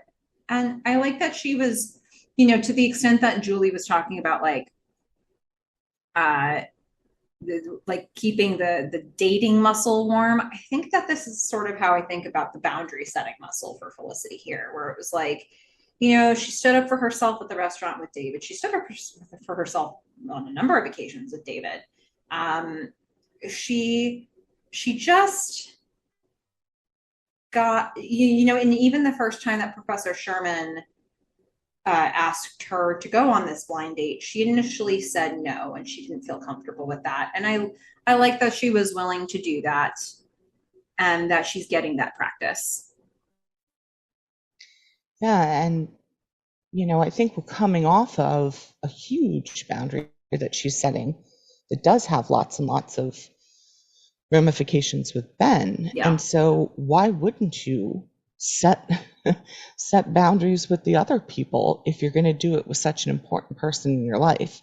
Mm-hmm. If you don't want to be treated a certain way and you're willing to stand up to that person and say, this is who I am, you need to accept that, Mm-hmm. then yeah, you don't need to be treated badly. Um, I that's especially like that I especially like that like my favorite boundary she set was in the restaurant with David the first time. You know, when she gets off the phone with Julie, she comes back to the table, does not sit down and says, "I'm leaving. This sucked." And like, because it would have been, if you were somebody who didn't want to be at all confrontational, what would that have looked like? She would have gone back to the table. She would have sat through a very uncomfortable dinner. She would have, not extended the night, but she's wasting her own time. And at the end of the day, so uh, is David. there's an alternative. It's called the bathroom window. Hmm. Yeah, she could have left that situation altogether, but I do like that she went back to the table and just said, "This is done. I'm leaving." Yeah. She didn't And waste she, her time, and she didn't waste David's. And David was comfortable to waste his own time, and she was like, "I'm not doing this. I'm not doing this. Neither of us want to be here anymore." And I guess the outcome of her having that very frank moment with him is that he comes back with some respect later. yeah, And it could have not ended that way, right? Like it very easily could have ended that she never saw him again. But which also would have been just fine. yeah, yeah. Both good outcomes. If he was the only good outcome from this point is if he comes back prepared to completely change his demeanor, like Which he does. which he does. And otherwise, she was leaving absolutely no room for that. So yeah, I do like this. I like what Felicity's doing here. And a little pro tip, if you're on a bad date, always take your purse and or your coat with you to the bathroom. Just so, if you want to leave, you can leave. Yeah. Okay. Well, do you want to move on to the what the club did they say segment? Perfect. Okay. Yes. All right. Well, tell us in this new tale of unnecessary censorship, what lines have you found here that you would like to replace some important words with a glove? Yeah. So I've started abbreviating this as WTG. And the first one is unsurprisingly about muffins. Okay.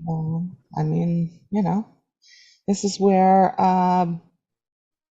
Maggie has, she's trying to get Ben on board by bribing him with some non-existent muffins, Hmm. and I'm just, reinterpreting the word, Hmm. as I think we all are. Okay. So Maggie says, "I was wondering, you seem to be pretty good with muffins, and I'm trying something new. Could I use your..." Ben says, "On your muffin?" Maggie says, "Trust me, I don't think you've ever tasted homemade muffins like this before." So, yeah, Wow. feel free to read into that one what you will. Okay. I'm Reading. not, e- I'm Mhm. not even going to ask you what she wants to borrow from Ben because I know you're just going to say dead rabbits. No, I was thinking a remote control. Ah, on her muffin, Mhm. sir? Um, That's what you get when you ask somebody with an improv brain. yeah, Yeah. yeah.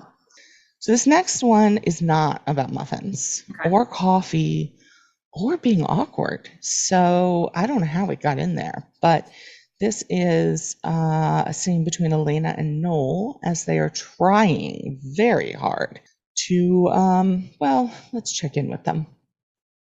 Elena, okay, slowly. Noel, uh-huh. Elena, slowly. No. Hmm. Elena, okay. A little faster. No. Okay. Elena, to the left. Faster. Faster. Okay. No. Now. No. Ah. Elena, come on, Noel. You have to focus. Wow. Yeah, that was them. Well, we all heard it. Yeah. We heard what they were Gosh. doing. Yeah. Holy smokes. And Well, I mean, guys, that was the what the club did they say segment, and I'm just reeling. yeah, remote control muffins. And what do you have to say to Elena and Noel? Well, I mean, technique is important. Very true. I Yeah. mean, and focus, And which Noel does focus. not have. And we've learned in sexual situations, Elena is all about focus, be the ball. That was Yeah. her number one advice to Felicity way back when. So, Hmm. yeah. Yep. Okay. Yep. Well, I am keen to hear a little listener feedback. So let's go to the after you listen to this tape, you have to erase it segment. This is my favorite segment. Yeah, I teased last time that we had more feedback from Heather O'Brien, so I wanted to share that. It's more just sort of comments on things we've commented about, her take on it or how she's feeling about some of those things, and it's a bit of a potpourri here. So Heather tells us, I love the podcast, and I've been listening to every single one from start to finish, even the long ones. I Me have too. so many thoughts and comments, but I wanted to go back to your Elena McGrath question. I can't stop thinking of him as Prince Humperdinck. I'm the princess in The Princess Bride. Haha, Fish is right about the old man smell. Chris Sarandon is currently 80 years old. So even in the show, he was 60 years old while Yep. Elena was 18. In real life, I'm not sure how old No, Tangi Miller was probably in her 20s, but still. It's a huge age difference still. So how could he ever be thought of as sexy? Also, can we talk about how much I miss Lynn? He was my Oh, favorite, and he's also in Romeo and Juliet with Leo and Claire Danes. It's so classic. With warmth and hopefully to no more blue bike helmets. Heather. Also, Heather made a note in her signature. She says, also from Beirut, Lebanon, and I listened to the podcast there, so you have listeners in Lebanon. oh, Heather, that's so cool.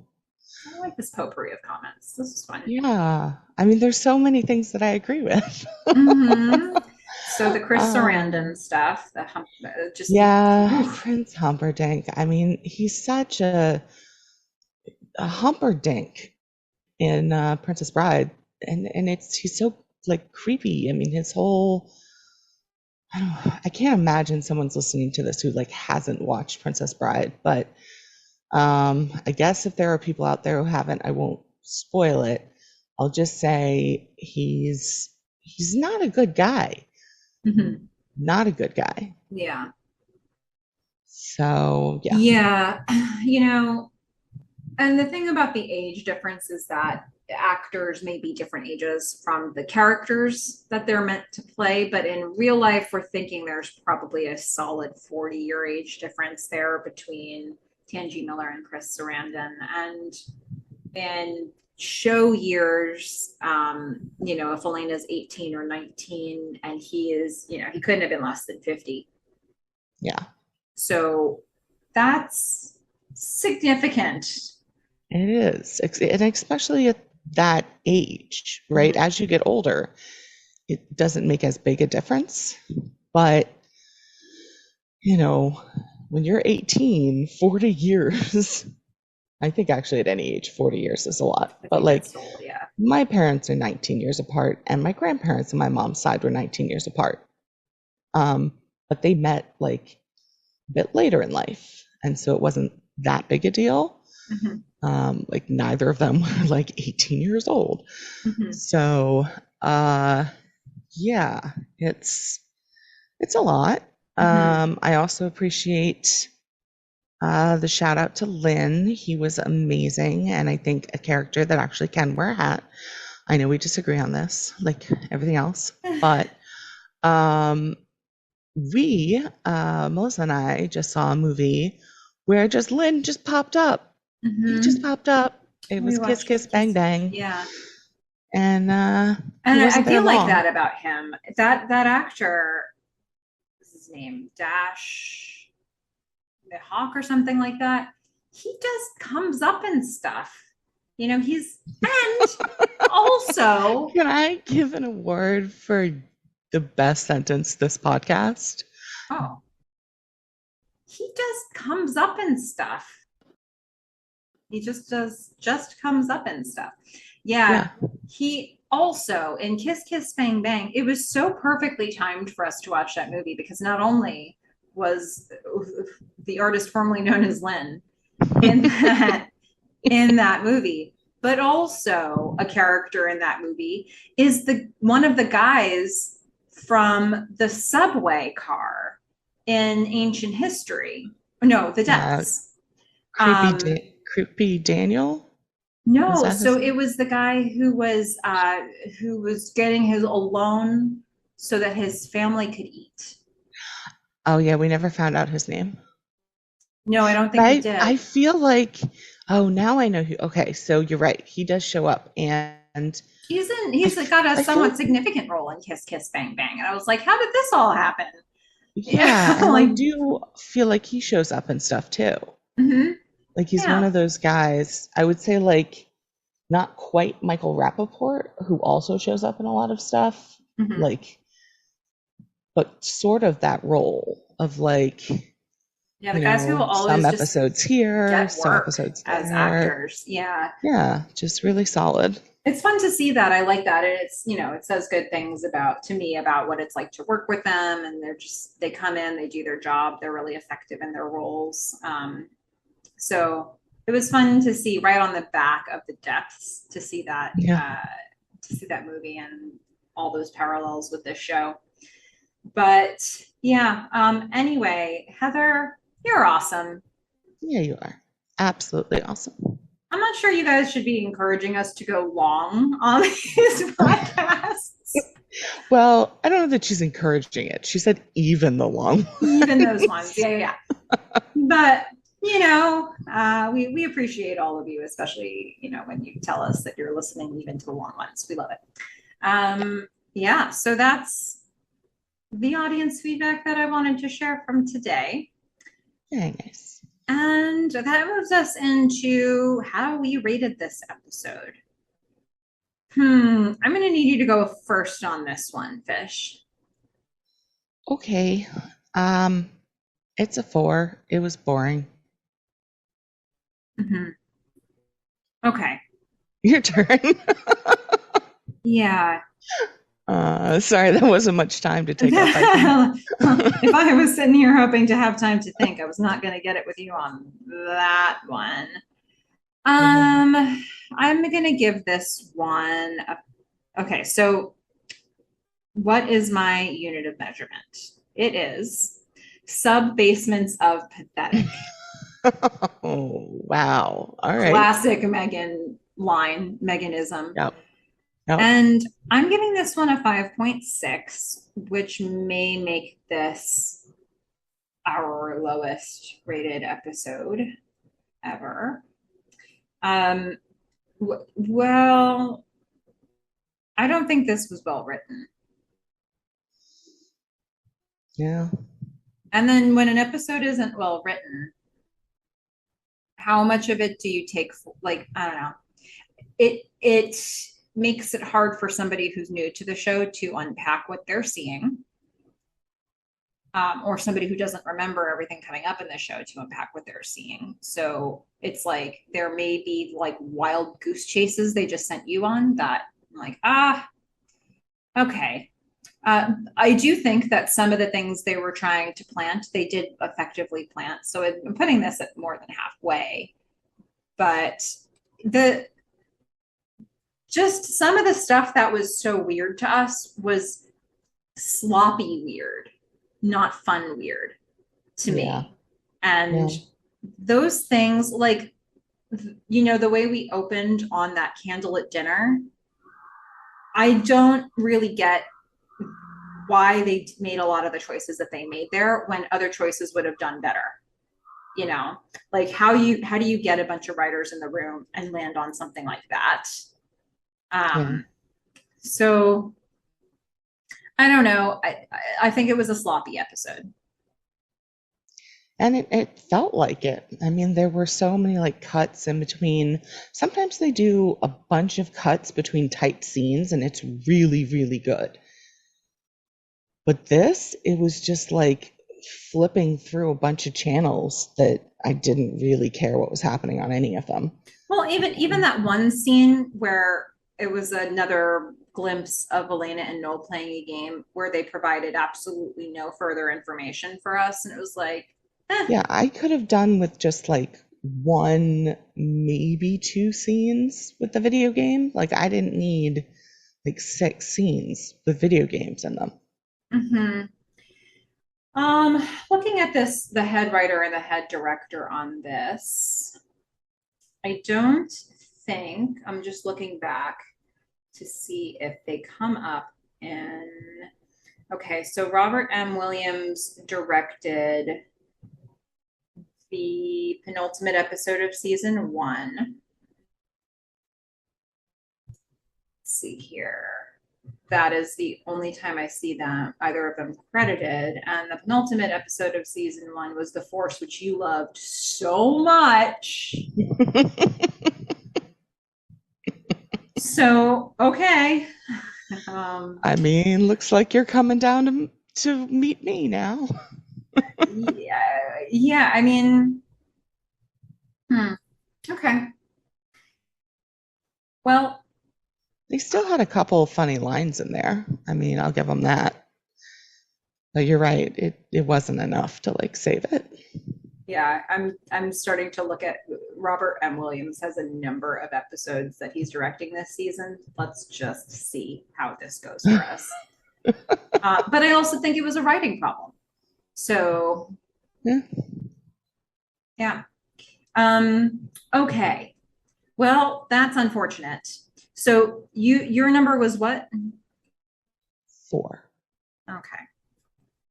Well, all right then, folks. Look, I would love to post the audience.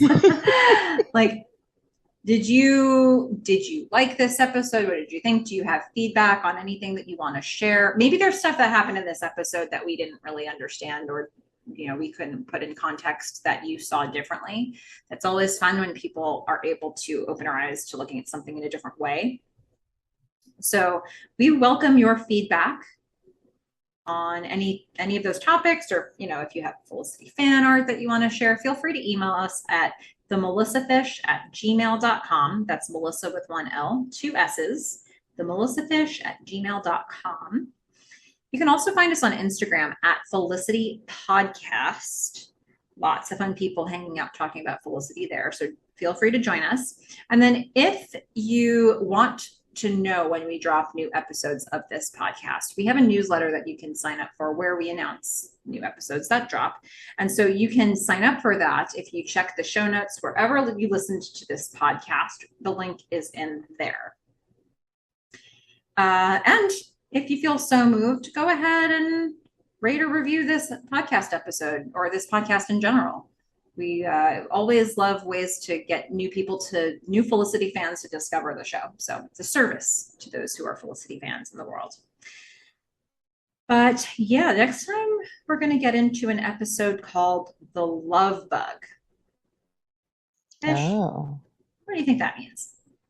Well, I mean, now that I know about Epstein-Barr, it sounds like everyone's going to get mono. Wow. Okay. That's I mean, that it might actually be like a cute episode where everybody like gets together, but I'm going with mono. Mm-hmm. You are correct. Really? Yeah. Not Wow. everybody gets mono, but mono is featured. Well, So I mean, it's called Epstein-Barr. They had to have mono in there somewhere, and it's the kissing disease, it love bug. I don't know. It made sense to me. Well, it makes sense to everybody because that's what it's about. So very good. You did it. Yay! All right. We didn't make your Egyptology dreams happen, but we can do this. Okay. Well, that's we've covered some ground today, Fish. Is there anything else you wanted to talk about with this episode that we haven't covered?